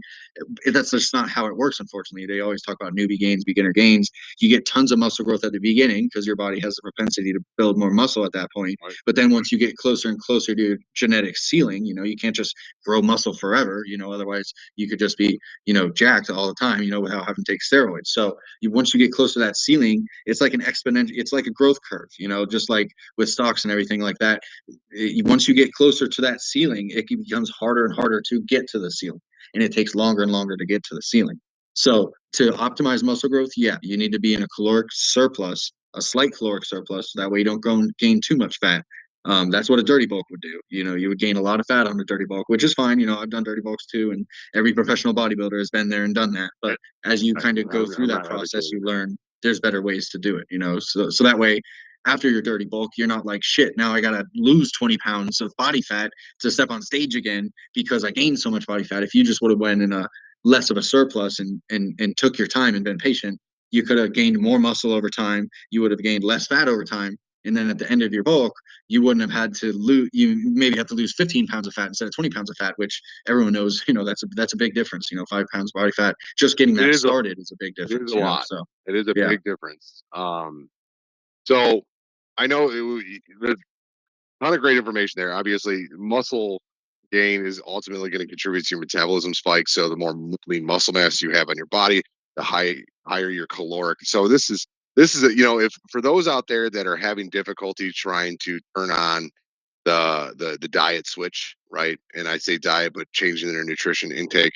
Um, One thing is if you want to consume more food because you love food, and Yeah. lean muscle mass to your body because that's going to increase your daily metabolism burn.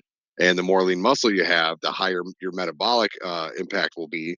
So that way, you can hypothetically, if you've got 10 pounds more lean muscle at rest, 14 Yeah, that pounds, burns or more 14 calories a day, calories, so or, you can eat more calories a day. Correct. right, Yeah. right. So thank you for clearing that up for me. That could be the tequila talking here, but it's highly important to know that you said it earlier, people want to lose weight.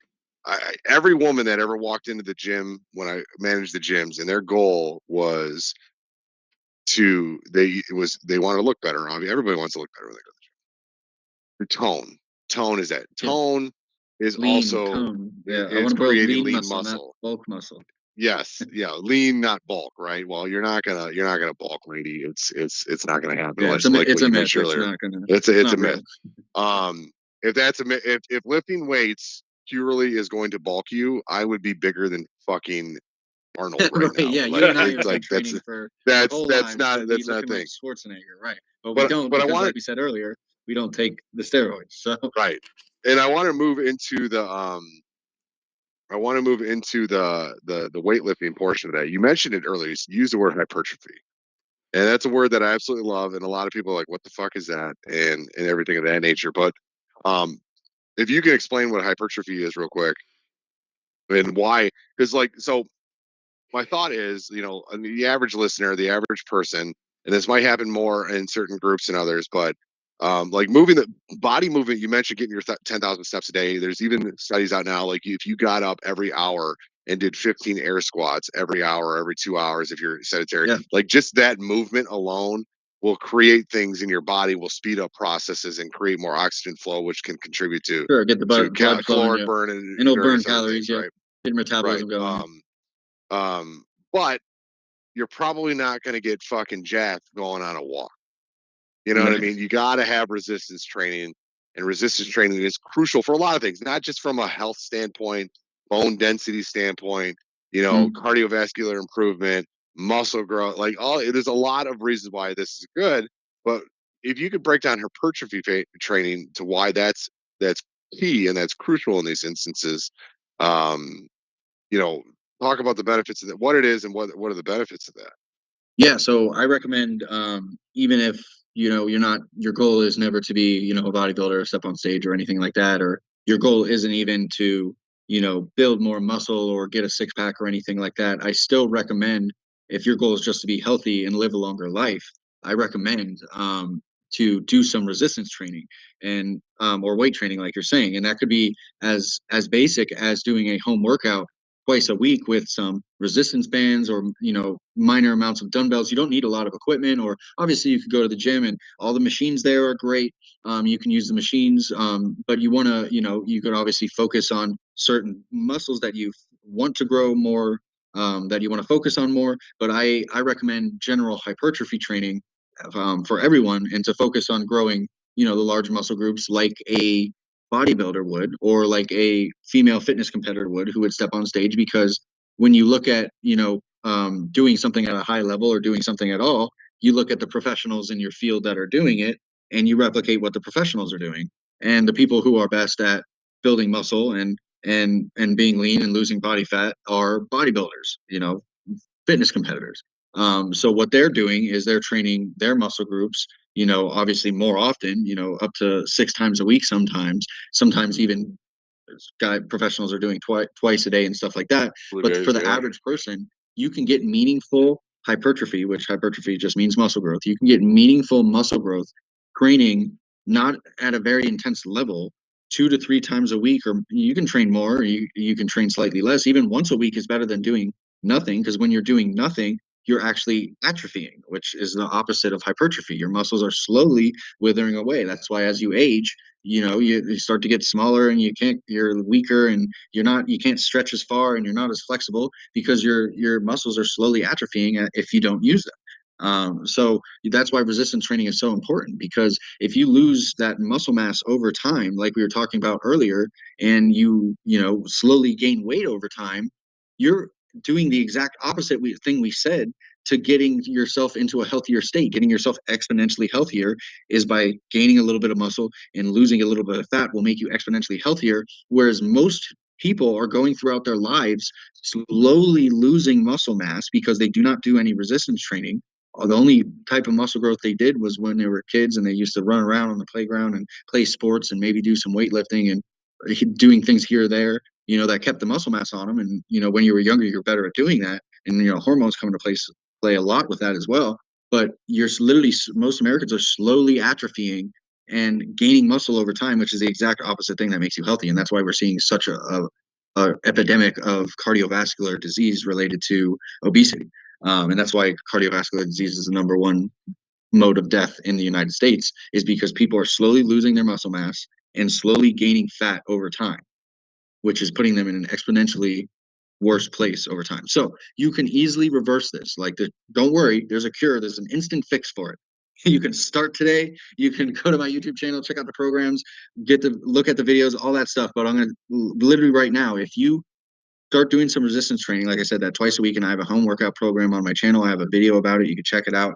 How to do the workouts, what workouts to do, and how to get started. Or you can go to the gym. If you do that resistance training and then get your nutrition on point and put yourself in a caloric state to where you're not in a caloric surplus every day.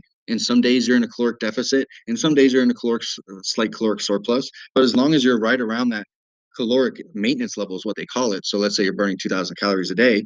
If you average eating 2,000 calories a day over an extended period of time, and you do resistance training, you're going to slowly lose fat and slowly grow muscle, which is, like we said, the number one way to stay healthy long term, and is the opposite of what most Americans are doing right now. And it's real simple. 2 hours, all I'm asking is 2 times a week, 40 to 45 minutes a week, and you can literally, add years onto your life. Like, it's that big of a deal. Like, it's that dramatic. It sounds like I'm some supplement salesman. I'm some Like late diet. night I'm some salesman infomercial. selling you. Yeah, some infomercial. You can add Call now. years onto your life. Yeah, call me now.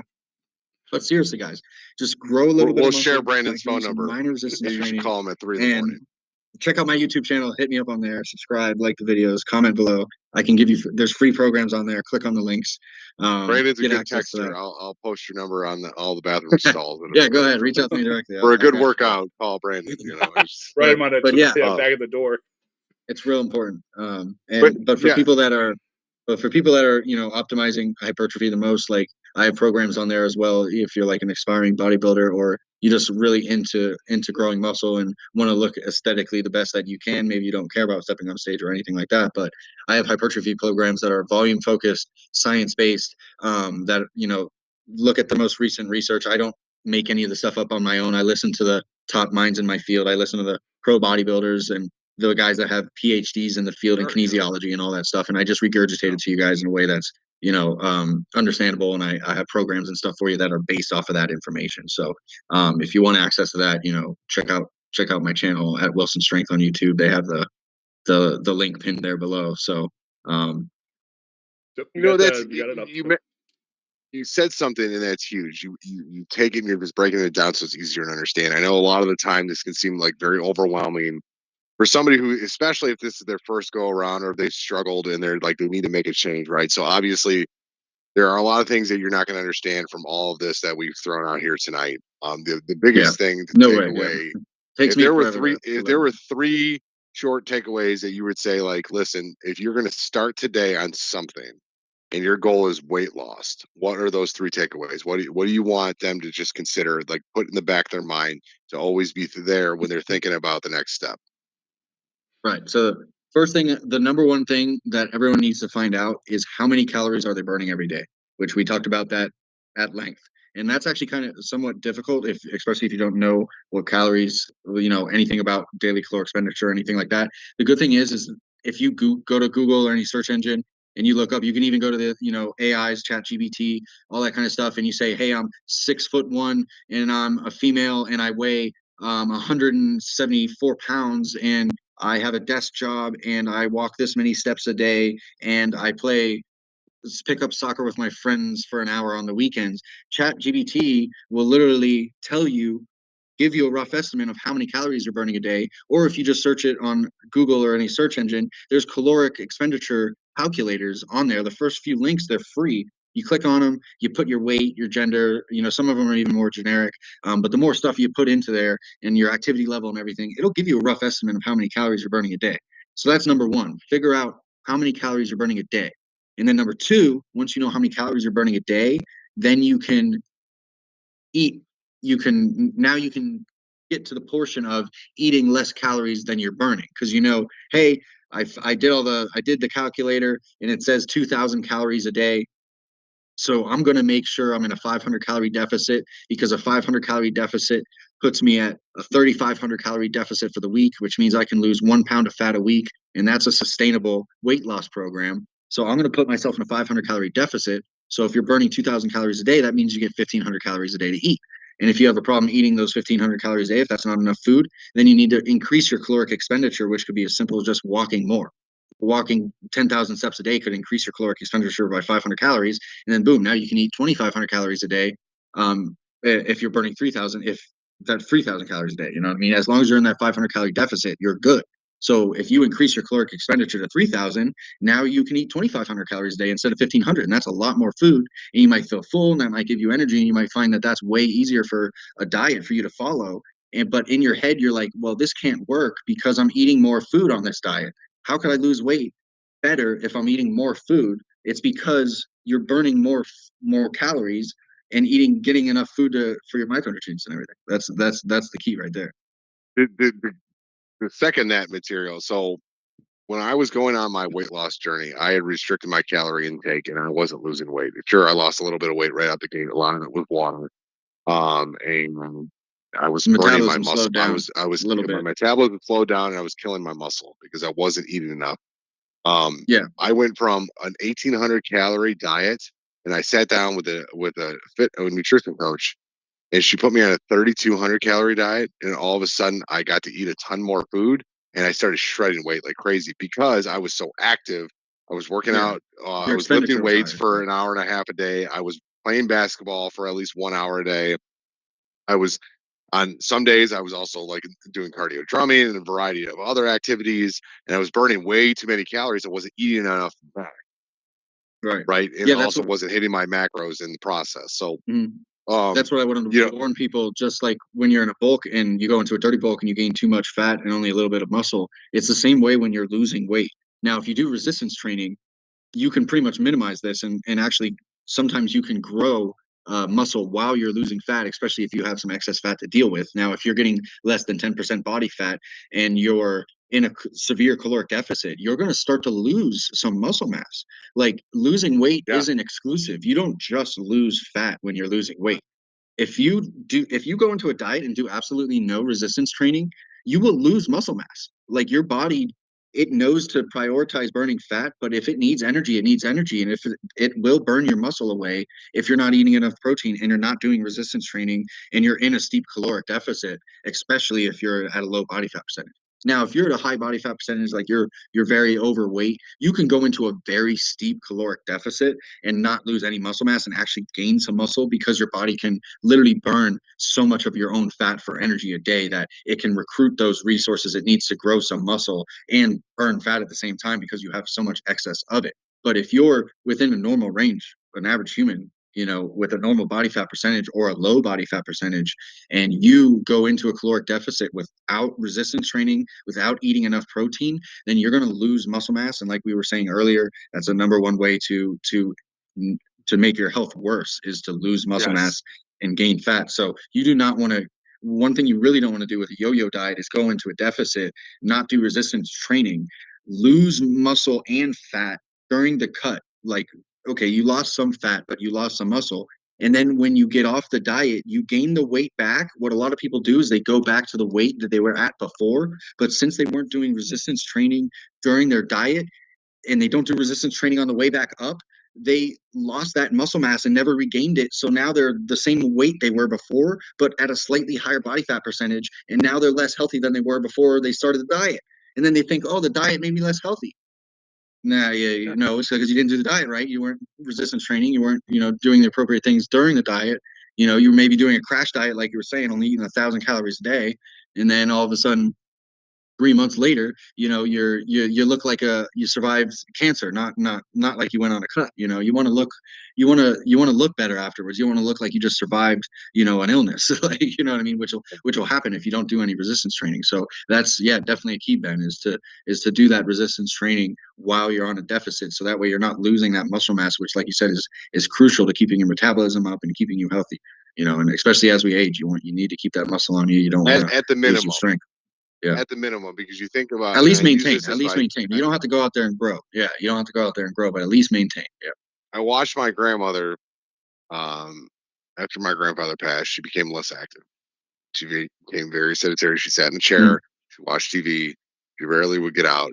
yeah. She also only ate sugar, rarely ate protein. And, Yeah. you think of type 3 diabetes, It's which a is what, quick. Yeah. now Alzheimer's dementia is type 3 diabetes, and it's an insulin issue with the body. When your body There's has an links to insulin that too. issue, With yeah. when Yeah. your It could be when your cause. Yeah. body creates insulin, it's not to fix the sugar, it's to prevent your body from using additional resources other than that, right? So, when you can't burn fat when you have insulin spike. Now, Yeah.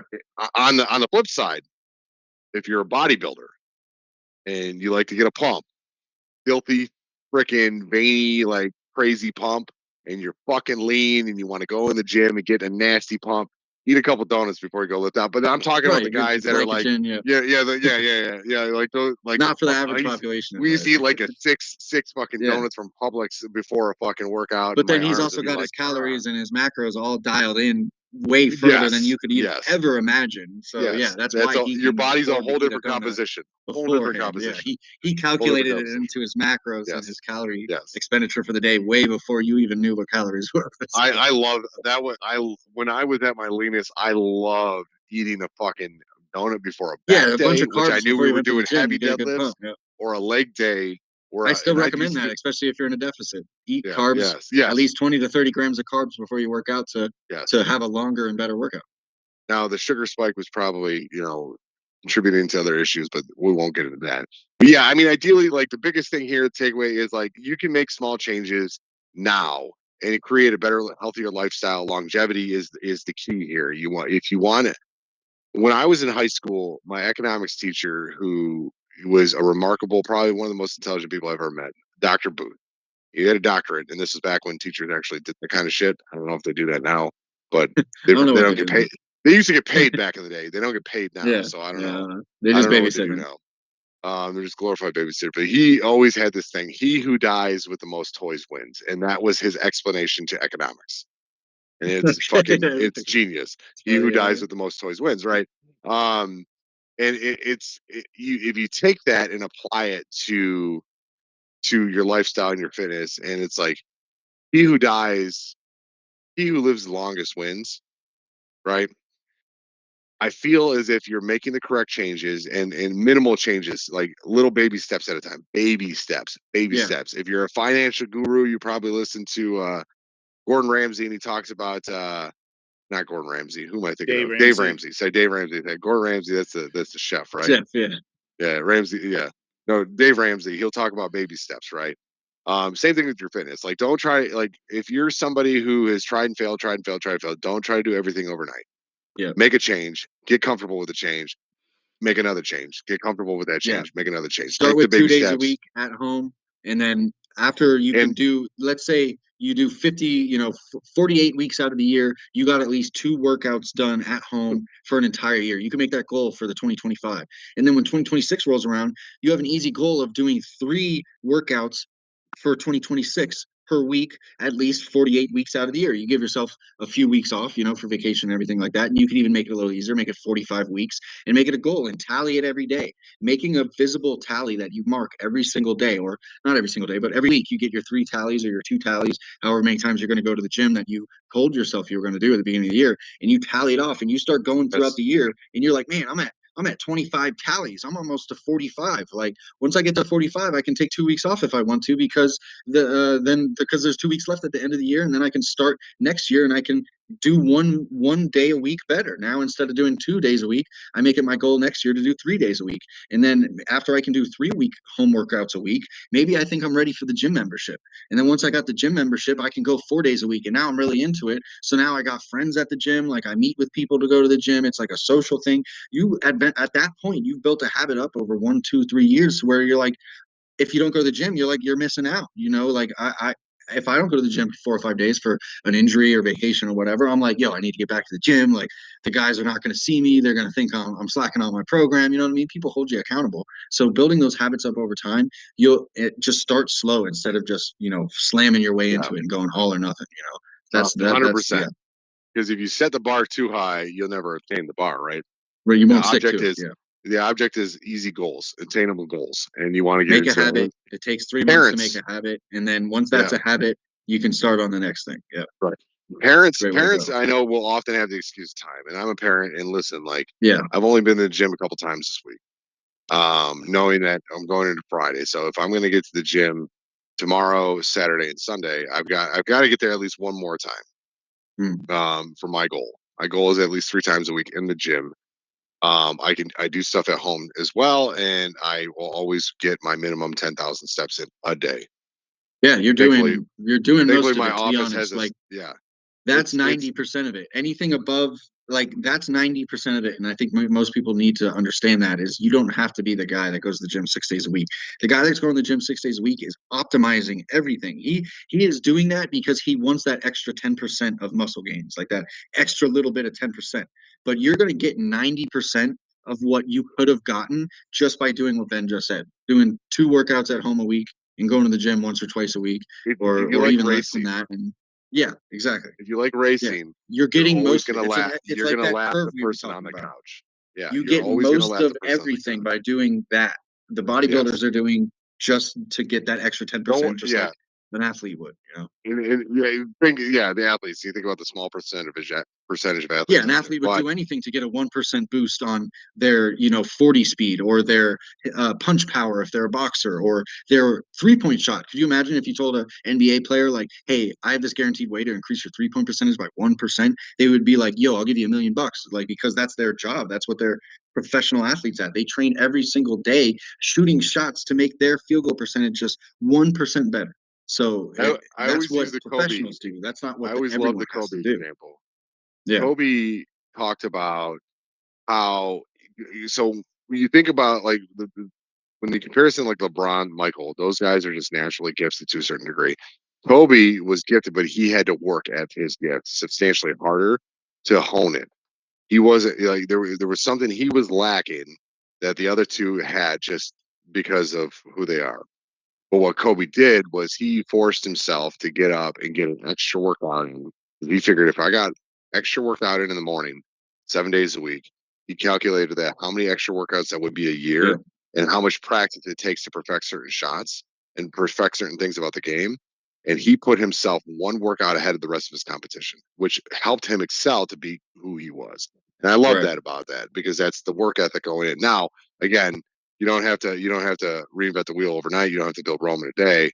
Like take your time, set a goal, obtain the goal, set the next goal, obtain the goal, and work towards it. But simple things. Even if it's just tomorrow you're gonna go for a walk and change your soda from heavy to diet. Here we Yeah. go. Right. You'll be surprised But where you find yourself in a year or two.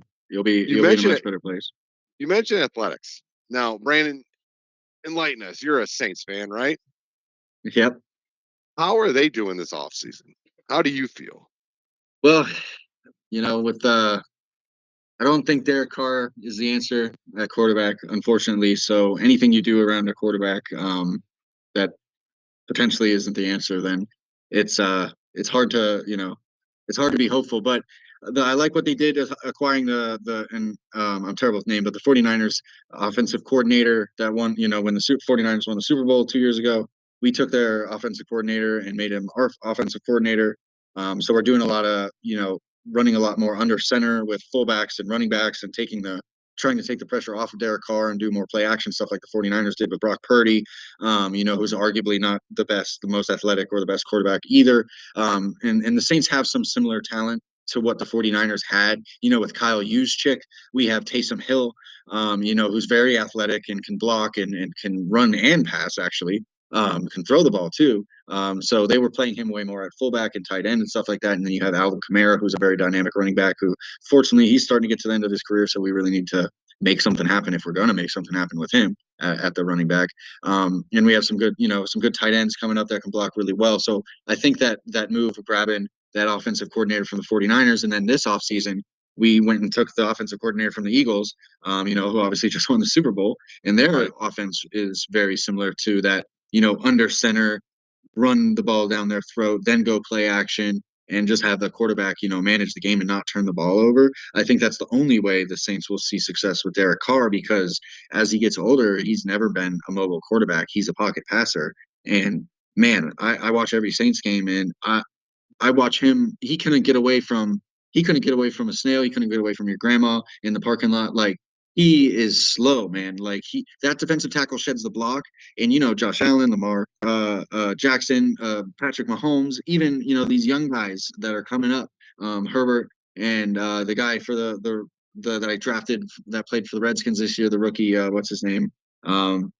These guys are just phenomenal at getting off that one point. Like, once they're set up, once that defensive tackle comes to them, they can break off their stance and run away and get away and scramble. Whereas Derek Carr, he cannot do that. Once he starts to run, the defensive tackle is faster than him. The defensive end is faster than him, and he cannot accelerate. So he gets sacked. And then the last 2 years in a row, he's been injured for like 3 or 4 more games, because he gets in that scenario where he's a deer in the headlights, and he has to throw the ball away, but then he still gets nailed by the defensive tackle. So and we don't have the best O line; we have an average O line at best. So if we don't make some moves in the offseason to improve the O line, and Well, yeah, it'll be tough. Yeah, I I just see him mean, getting injured again, or just having another mediocre season, unfortunately. yeah, and maybe they're hoping the draft because I mean, they only won 5 games last year. I mean, they went out and got Yeah, They that's went good. out and We got had so center many Will injuries; Clapp. it was insane. I don't think So any of our starters played a full season. no, I mean, the injuries are always tough. It's hard to judge. I mean, you look at the Lions, and I always use them as an example. They didn't have a defense. We won Yeah, 15 you had to games with score no 40 points a defense, game. It was right? kind of like the Yeah, Saints back in the day with Drew Brees. They scored right. 40 points a game, but their opponent scored 42, So Yeah, it's like, what are you going to it's do? in Derek Carr, it's tough because I was hesitant, and I was like, well, maybe because he's got weapons, but that front I was line has hopeful been too, Swiss cheese with And he looks injuries good and at everything. times, but yeah. And that's the thing is, like, if we had a fully healthy team in New Orleans, they run a full year, what could he look like? Now, I will say this offseason, bringing in Chase Young, he's got a 3-year deal now to the Yeah, Saints. So he was that's like 10th or 11th in pass rushes against the passer last year in the you know NFL, it. which is Yes, pretty yeah. legit. So he's I mean, I don't know, Justin Reed coming in because we lost Will Harris. Justin Reed coming in. He's where did he come from? How about Bond? Josh. How about us releasing our third string linebacker, middle linebacker, Bond, and the Eagles picking up in free agency, and then him having a Pro Bowl year with the Eagles, and literally going to the Pro Bowl for his first time in his career after being a backup linebacker for the Saints for like 4 years, and then winning No, the Super Bowl with the Eagles. I thought and that then was with the insane, line at the linebacker position, I give credit if they make the Pro because we Bowl. had Where Demario I don't Davis, give but credit is the quarterback then we also position got that where other like Drake little white Mays or dude, fucking Werner. Will. You know what I mean? I don't know. Obviously, But we Bond cut never had. well, we cut Jamal Williams, and he's a national treasure. Like, there's 2 national treasures in the NFL league in the NFL, and it's Jameis Winston because the Jameis Winston. Oh my god. dude's hilarious. And then He shouldn't Jameis play Winston quarterback, and Jamal but as a Williams came together 2 seasons ago. Remember, yeah, um, they scored that touchdown after we already scored. Like we were up like 40 points, Yeah. and they put Jameis Winston in, and then he hands it to Jamal Williams to get his first touchdown of the season on the last game of the season. And then it makes our what's his name, Allen, look bad. The coach look bad because it looked like we were trying to run up the score, but they actually told Jameis Winston to took a knee. But Jameis Winston said, "No, I'm going to hand it to my boy Jameis Williams so he can get one touchdown on the season." Yeah. It was a big freaking debacle because then, of course, the other team was pissed off that we were running up the score, and coach was like, "I told him not to do that. He did it anyway." You know, in like the Saints, they have cap issues. They have salary issues because a lot of bad contracts, a lot of bad Luckily, GMing over Cameron the years. Jordan, I read today, Cameron Jordan and Tyrann Mathieu took a pay cut today. So, which they're past And their I'm glad prime they were now. able to keep Tyrann Mathieu because I was worried about they were having to move him. I don't know, man. He's pretty slow now, man. Listen. There's a lot of times where I watch him and I'm like, sure, he's done a lot good for us, and his positioning is really good for a safety, and that's what's most important as a safety. But his speed and quickness has taken a dive in the last few seasons, and there's been some times where I'm like, oh, he's going to get there, and then all of a sudden the running back just goes around the corner and blows by Tyrann Mathieu, and I'm like, well, that could have been a 30-yard rush, but now it's a 70-yard rush. Yeah, right. But so hopefully I'm always we'll a fan of bringing in the young defensive backs. You know, 'cause you got to have speed in the defensive backfield nowadays. Well, and it's like one of those things. Like if they get a young, fast guy, whether it be in the draft or whatnot, I feel like they have to address the front line issues. And again, they kind of still need a wide receiver somewhere. I mean, they're bringing in that Pettis kid from the Buccaneers, but like, who is he? They if Rashid Shaheed obviously was having a breakout last 2 seasons, he's literally just as fast as Tyreek Hill. And he had last season before he got injured, he was second place to only Tyreek Hill with the most 40-plus yard touchdowns in the NFL. Which means he was just running go routes and Derek Carr was throwing it up to him. I watched it happen multiple times. The guy is unbelievably fast. The first 2 times he touched the ball in the NFL, Rashid Shaheed, I didn't even know who he was. And I'm a Saints fan. I watch every game. I watch every snap. And I see Rashid Shaheed getting the punt return. I'm like, who is this kid? I've never seen him before. He gets the ball. He's a rookie. It's the first time he's ever touched the ball in the NFL. He returns it all the way for a touchdown. The second time he got the ball, he returned a kick return all the way for a touchdown. I'm like, who the hell is this kid? Rashid Shaheed with a rhyming name. You know what I mean? Like, but and just because of that quickness, his next year, he, like I said, until he got injured, he had 6 or 7 40-plus yard touchdowns within the first 10 games, which was only like second to Tyreek Hill, which is crazy. So if he's healthy, then so that's a speed threat, right? Then you got Chris Olave, which is like your sure hands, your number one reception guy, your go-to guy. And then I was kind of disappointed that they released Valdez-Scantling that we picked up for like 4 or 5 games last year. I mean, MBS. He's not the best, but where's MBS now? Shut up. Oh, he went to Seattle? Shut up. He went to Seattle. Yeah, but you know what? Like, as much as Seattle's got going on, it seems like they got a full rebuild going on. They got rid of Geno. Geno's been. How do you win 10 Sam games Darnold and stinks. you're in a full rebuild right now? I don't understand. We're a couple players away and a couple of plays away from going to the playoffs last year. We had 10 games, and then you just. I would be disappointed if I was a Seahawks fan. I'm with you. I would have ran back Geno Smith. Like, Darnold's not better than Geno. Yeah. Last year on the stat sheet, he was. I don't think so either. Great. Yeah. He's probably and Trent Dilfer has a Super Bowl. Well, yes, I thank you. Thank you for that, because I like to make that point quite often too. Yeah. But JSN is unbelievable. Now, granted, last year JSN, Lockett, and Metcalf is at core. Lockett and Metcalf are gone. So it's JSN and MBS are the 1 and 2. I mean, I can imagine there might be. There are a lot of wide receivers still available, so anything can happen in that regards. I mean, this all. That's what you do need. Yeah, but someone should have took Godwin from the Buccaneers. See, he took a pay cut. Deal. He wouldn't go for the money. Yes, and he's coming off an injury, so like I'm sure there was a team like willing to pay, but realistically, but if he's going to have another shot. Receptions last year before he got injured. He was the number 2 receiver in fantasy. I know this because I drafted him. Once he got injured, my team went from being undefeated to losing 3 or 4 games at the end of the year. Josh, Brandon joined my other league that I commissioned, and in his first year, he wins the championship. Second year, His second year, you won the regular season, right? You just lost in the playoffs. Is that what happened? So the first year in it, I won the regular season and then runner-up the Super Bowl. And then the second year, I won the regular season and then won the Super Bowl. And then this year, I won the regular season and then runner-up the Super Bowl again. Jesus. Yeah, So you was the worst thing he winning ever in the did was Super invite Bowl. me to that league. Yeah, Good job. yeah, Good job, like Ben. he's been fucking cleaning up. Just But been speaking making of cleaning cash up, off it. DeMarcus Lawrence. I don't want to hear a cry out of fucking Josh because you got arguably one of top 3 hottest DE guys, linemen, to go in the fucking free agency. How the hell did you get DeMarcus Lawrence? And why the hell is Micah Parsons not a Lions yet? I don't know how we got DeMarcus Lawrence to pay for him though, but he only played 4 games last year. I think Listen, he was that's hurt. irrelevant. It's irrelevant. Yeah, He's 32 years old. Aiden Hutchinson didn't play the full season last year. How many games did he play? Man, defensive Like tackles and defensive 7. ends are getting paid these days. Look at Max Crosby. Max Crosby is the highest non-paid quarterback in the NFL right now. Yeah. Listen, it don't matter if we he got. should have been a Lion too, but how could you say no to that contract? I know Detroit couldn't pay him that. It don't matter that we got. That's because the Raiders DeMarcus have no one to pay. Lawrence right now. Yeah, they got rid of Garner. Uncle Rico is a fucking quarterback for the Super Bowl runner-ups this year. You know. First place losers. Yeah, that's a good play. Hey, listen, if you're going to lose, you want to be the first place loser, right? You want to be the best loser. I'm ecstatic that Chiefs did not get the 3rd in a row. Yeah. I am ecstatic. Me too. Like probably Me too.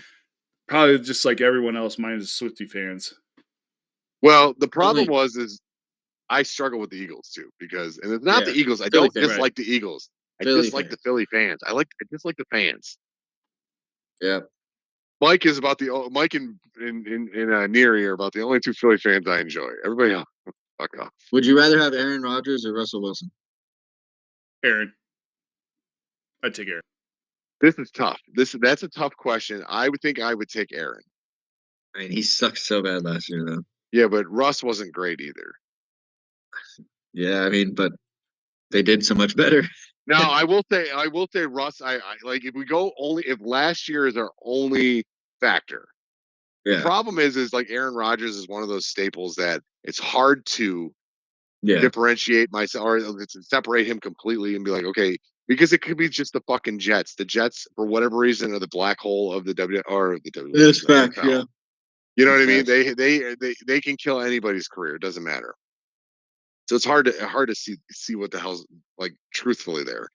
Again, the Brett Favre issue, right? He goes to the Jets, he sucks to the Jets, comes to the Vikings, and they go on playoff runs. So, and it's Aaron Rodgers. I don't think he's the greatest quarterback in the world, right? But he is a Super Bowl winning quarterback, and he's probably most notable for not. I mean, this last year was awful, but probably most notable for not turning the ball over. If his guy can't make a play on it, nobody can make a play on it, so it's not going to be a turnover. So that, as a quarterback, is huge because if you're just throwing in completions, that's one thing.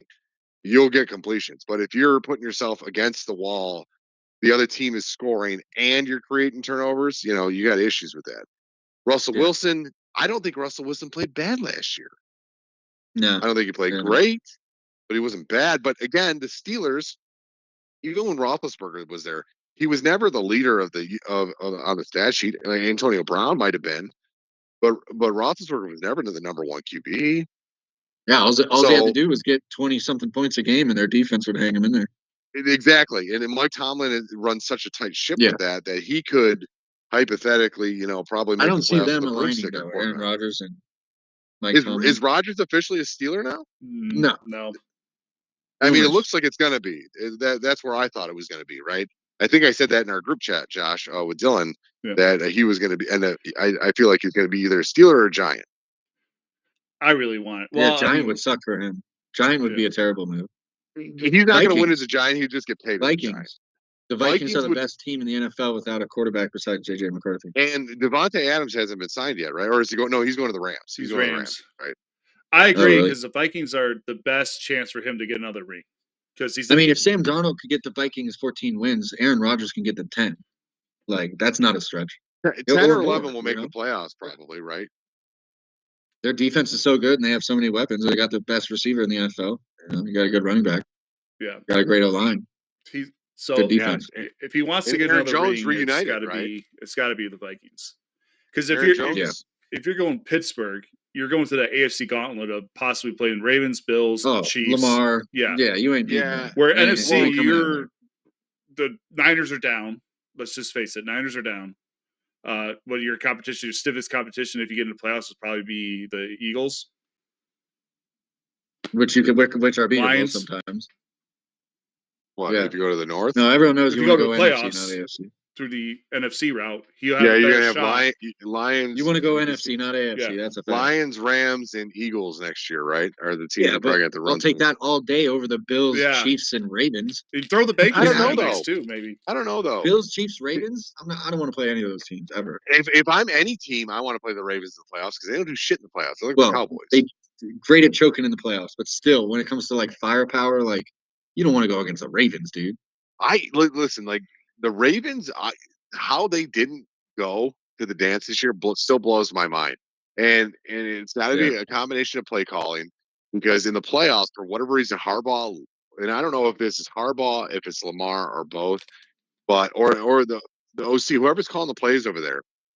Well, the receivers were making some big mistakes this season, yeah, like with the fumbles and Zay Flowers fumbling on the goal line last year, and they had this a year lot of rough issues. And Andrews couldn't catch the ball on the goal line. Like they would have literally struggled. been there if he just catches a little dink and dunk pass, which Lamar didn't throw him a great pass either. But you got to make that happen. But that's all a day team I'll that's take like NFC over AFC. I don't know if I'd want like the North is your best competition. Yeah, and it's your best opportunity. The North, they can play in the cold weather playoff games, whereas We'll South have 11 games inside the dome too. Right. Well, that's a benefit too. And if you're looking at teams that need a quarterback, you've got the Giants in the East, you've got Minnesota in the North, the South Raiders potentially. I wanted to ask you this question, Brandon, because you're a Saints fan. What team in the South are you worried about the most next season? The South, huh? And I have a feeling I know what you're going to say, and what I'm going to say is going to be different. And I'm ready to have that conversation. If you've been paying attention to this offseason, you might divisionally or divisionally. Like NFC South. I'm talking about Atlanta, Carolina, and Tampa Bay. So the NFC South. Okay. Then. Yeah, I guess it would have to be the Buccaneers.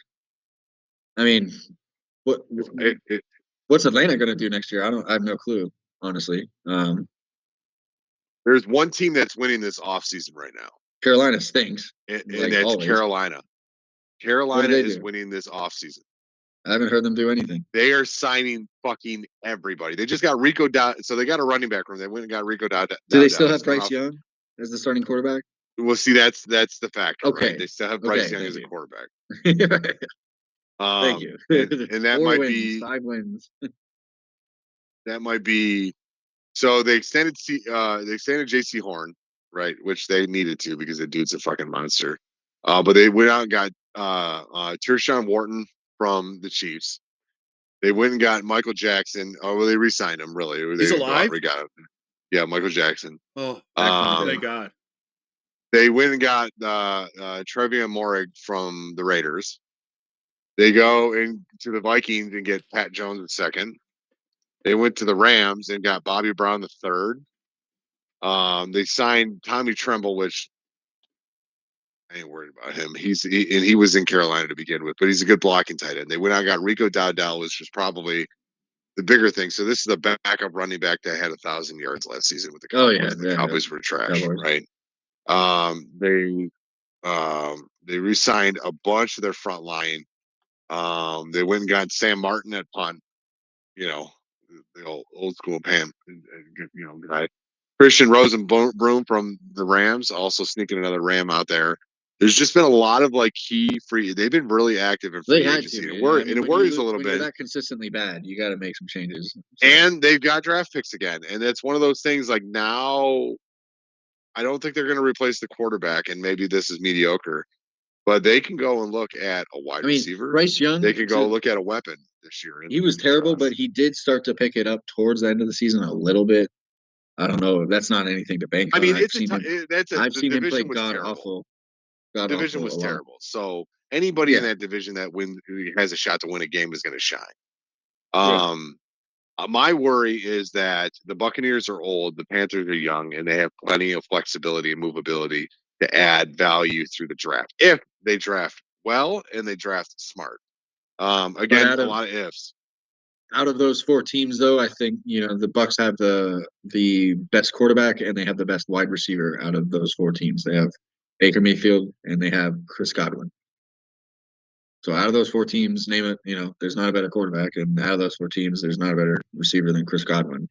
And this is So why the Saints have every opportunity in the world. If Derek Carr and his group can dial it in, they can stay healthy. They can do some shit. yeah, that's why every Um, year I'm like, man, the NFC South sucks because people think the Bucks are really good, but I watch the Bucks all the time. I watch them twice a year, and most of the time more often than that. And they were one they of 2 teams to beat the Lions last year.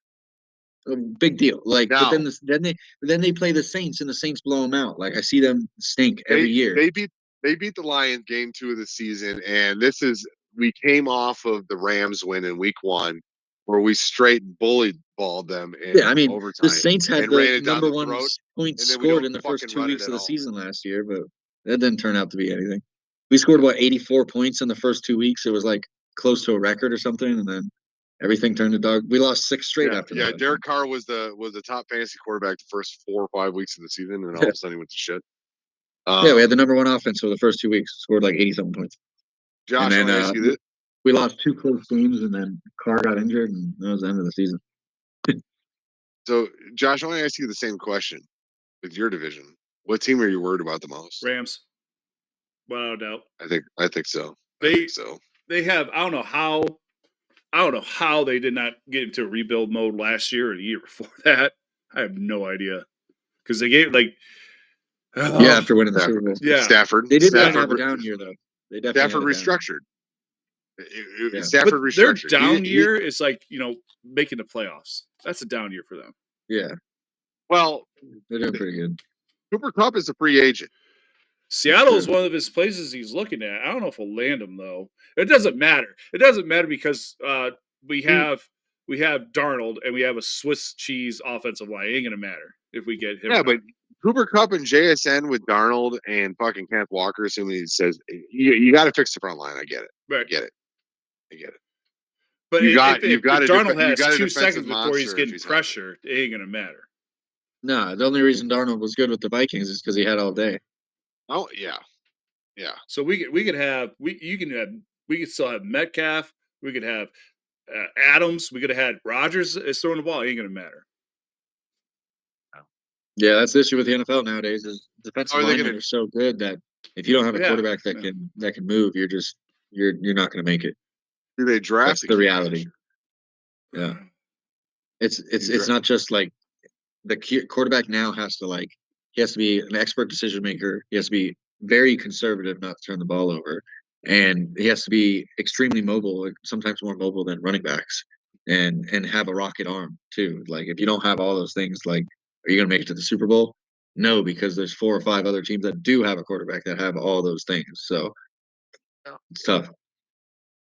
I But then mean, you could be like the Eagles and you just have an amazing running back and the dude. best O line and the best D Who line, and has then you win. who has the best quads in the backfield right now? Quads? Yeah, Easy. Saquon Saquon Barkley Barkley. and Dylan. Saquon Man Now Barkley. can they well, he signed could squat they like signed 600 Dylan. pounds. oh, they signed Corey Dillon. No, they signed the Packers running back Dylan. Is it? Oh, not Corey It's Dillon. not Corey Corey Dillon. Dillon's old school. It's I had to pull up his fucking name. yeah. Thank you. It is Corey Dillon is the old running back from the Bengals and the Patriots. Let me get it. Well, that Packers running back. Yeah, he was the backup to Aaron Jones for all AJ those years. Dillon. AJ Dillon. Yeah. Those two have the biggest, He's pretty Saquon good though. Barkley and AJ Dillon have the biggest quads. Yeah, but AJ, I don't expect a lot out of AJ anyway going forward. I would imagine he's probably on the decline here. You're on the decline. Well, if How I'm the many years left do you Lions, think Alvin Kamara and Derrick Henry have? Derrick Henry is a different animal. He was what 30 this year. 31. I give Derrick Henry 3 more years He'll be a 34-year-old 34-year-old running back. He will be a 34-year-old running back unless he gets injured. If he gets injured, it's obviously going to cut that. But I think When he's he's 34, going to do be. you think he gets 800 yards? When he's 34, I still think he gets 1,000. You still think he gets 1,000? I think he gets 800. It's a 17 game season. I think his final season, he'll be 34. He'll get 800 yards, and that'll be it. That'll be that. He's got a benefit. Like they used him a lot this year, which they should have, and it worked for him. He's gonna get banged up. He's not gonna. But the way he runs. But the thing is, like, yeah, it's all contingent on. He's gonna slow down and get banged up. And you know what? Why not get? Kind of reminds me of like a Jerome Bettis type of guy. When he gets older, he's just gonna be able to power through. Why not take a look at J.K. Dobbins for Saints? Go back to there. Oh, for the Saints. The Saints. As what's Kamara? Is he 28? How old is he? How old is Yeah, Kamara? maybe 30 now. I'm pretty sure he's 30 now. I remember looking recently, and I'm like, oh man, he's not got a lot left. He's 29. He'll be 30 in July, so he'll be 30 at the start of the season. Yeah, so he's 30. Yeah, so Kamara. The problem is, they have Clyde's Edward-Helaire though. The Saints went and got Clyde's Edward-Helaire this offseason. Huh. Yeah. So and that's why they got rid of Jamal. Clyde, he's not like as good of a receiving running back as Kamara is, but more bulky. He's versatile. He's a little bit more power. You're not using Kamara on the short down situations. You can use Clyde and it'll work. Should work. Should. Yeah, I'm just worried with the workload they put on Kamara. He gets the ball, I think 40% of the same snaps. That's contingent of the wide receiver health. If Olave can stay healthy and they can possibly draft a guy or find another person, Rashid Shaheed will be healthy this year too. Yes, he got banged up last year. Right. Yeah. That's right. He's coming back. So you got your 1 and your 2. You just need a third, which I figured Valdez-Scantling was a good third, but I guess they didn't think it. So you could have him. I'll give him back to you. I'll give him back. MVS, he's fucking. So I know. I put this in our chat. He's Clifford Franklin from The Replacements. Yes. He is a Clifford Franklin. But yeah, who's the third receiver that the Saints could get? As soon as fucking Sport Track will load here, I'm waiting on load here for whatever reason. It's taking this fucking. Because I saw some draft prediction. Yeah, of course, that's just a prediction, but said that the Saints were going to take an edge rusher with the 10th pick or something. They should, as they should. I'm hopeful that the Lions trade up for him, but our defense is solid. I feel like we should get another lineman. Cooper Kupp's still out there. Stephon Diggs is still out there. Keenan Allen, Amari Cooper, Brandon Cooks. Cooks could come home. Well, there's a lot of good receivers out there. Deontay Johnson, Tyler Lockett, Robert Woods, Josh Reynolds, Devin Duvernay, Nelson Aguilar, DJ Chark. Now the first names you mentioned are good. All those other names, no. So if I'm looking at Olave, he's our number 1. Shaheed's our deep field threat. Hypothetically, he could also run the number 3, and you bring in a solid number 2. I'm looking at number 2 guy. Chris Olave and Shaheed are small dudes. So give me like Amari Cooper. Get me Keenan Allen. Keenan Allen would be a good one. He's a little bit bigger, but I don't know. He had a bad year last year. The year before that, though, with the Chargers, he did pretty good. One guy that I think gets underrated a lot is Sterling Shepard. And he always played but he's 32 years old, so I know that's working against him. Yeah. Deontay Johnson is a guy that they should go grab. Yeah, he's pretty decent. Yeah. He's young. He's 28 years old.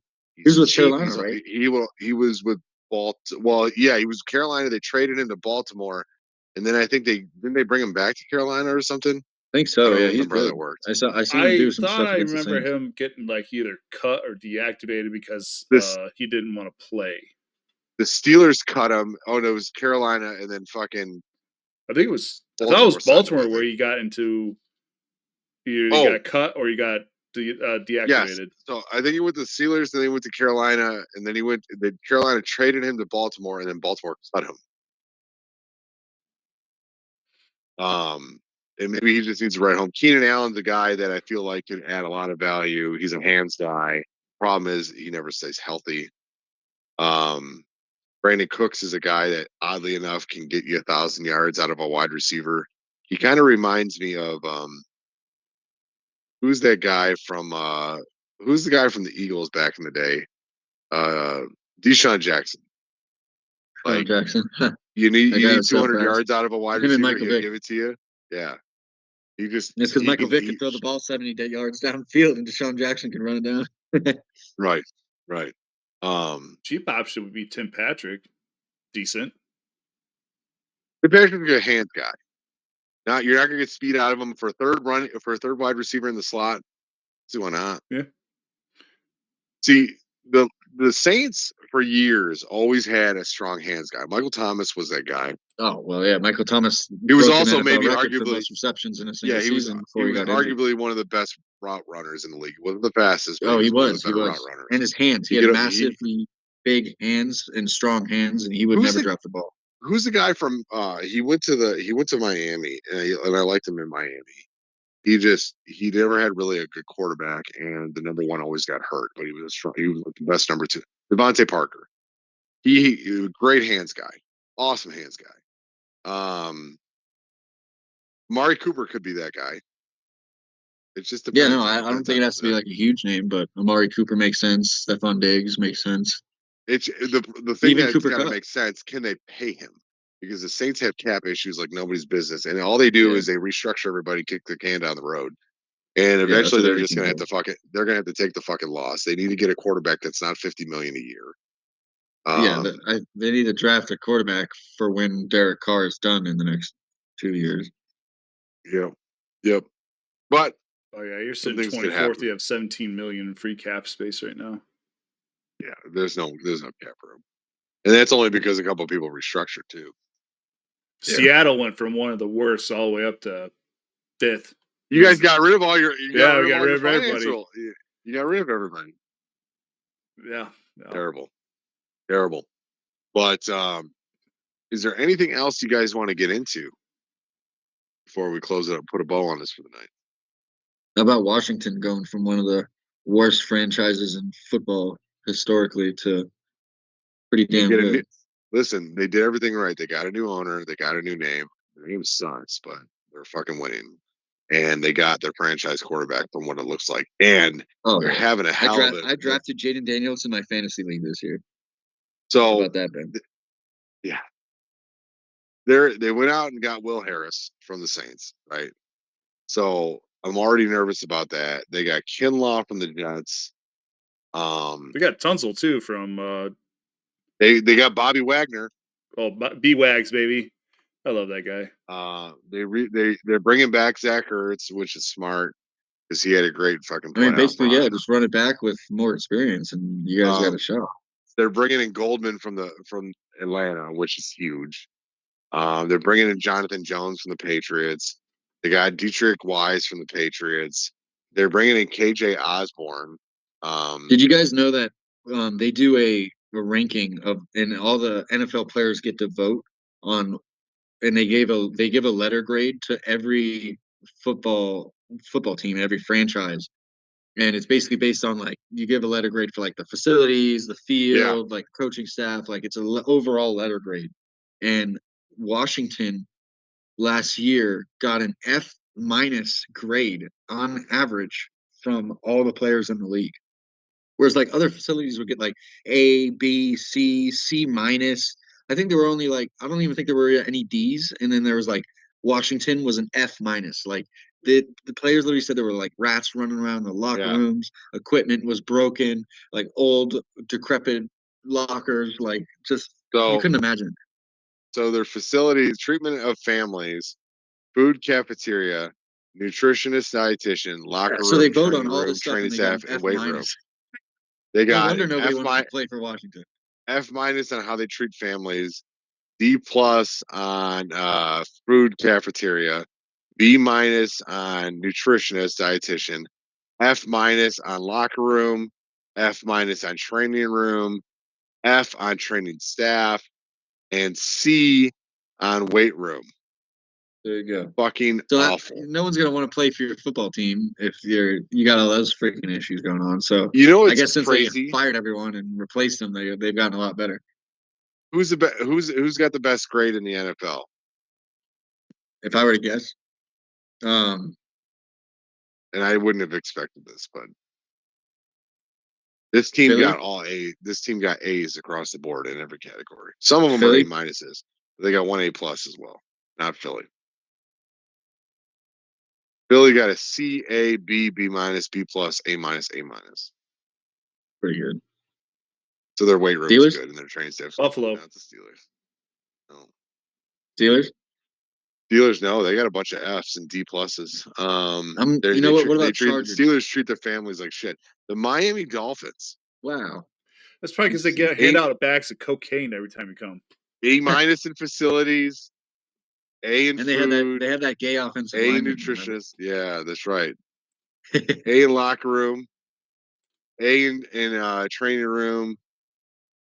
I've actually been on A minus in training staff, and A fun fact, plus I've in been weight in the room. Miami Dolphins away locker room, and I've been on the Miami Dolphins field when I was in high school.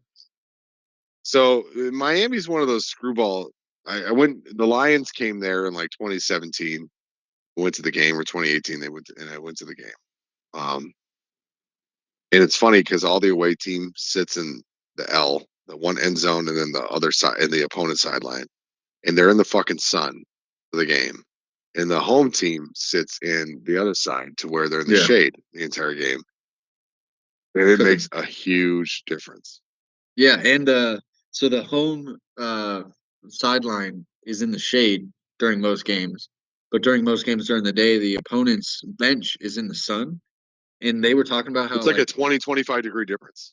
yeah, it's like 80 something degrees on the Dolphins sideline. It's like 95 degrees on the opponent's sideline. That definitely makes a difference. I You got talk about fried hydration in the sun. and Yeah, performance it's a fucking scam, is what it is. and home field advantage. And the stadium isn't like I've been in nicer stadiums. Just saying, it's not a bad stadium. It looks cool from the The outside. last year I was in Florida before I moved back to Michigan, Michigan State played University of Miami. That was my last time I've been to Hard Rock, and that was a good game to go to because fucking Michigan State beat the shit out of them. It was awesome. Miami fans, there was only like 10 of them in attendance. There was more Michigan State people there. Sean Barnhart was there, I'm sure. Sean Barnhart was on the field. He was the MVP. Yeah, oh, yeah, that's oh, my bad. He cracked the guy in the A gap to win the game. I forgot. Josh, we used to work with a guy. His name is Sean, and he claims that he played football for the University of Miami, even though there's no stats or anywhere. You He look it used up. he knew Warren Sapp and Yeah. Rock, and they used Oh, to yeah, call him Blondie. Warren The Sapp Rock used to call him Blondie. Yeah, Yeah. yeah. It's like I'm pretty sure he was practice squad, but he's a nice guy. Well, we looked up the roster a bunch of times and could never find his name. So. Could never find him. Would they Never even if know you where say he was on the practice squad? Would they still announce like would they still put the player on? Maybe No. not. Maybe not. Who knows? Yeah. Yeah, I don't know. Although college, I feel like you can have 100 people on your fucking roster, right? You can, yeah. They don't all get named either. So Which he's got no recorded stats, so I don't know. Yeah, fucking Washington's stats, I think, are the worst I've seen on this list. yeah, I mean, the Chargers are pretty bad, and it's funny because the Chargers and the Rams had the same facility, right? so They both. yeah. Maybe the Chargers get the away how did part.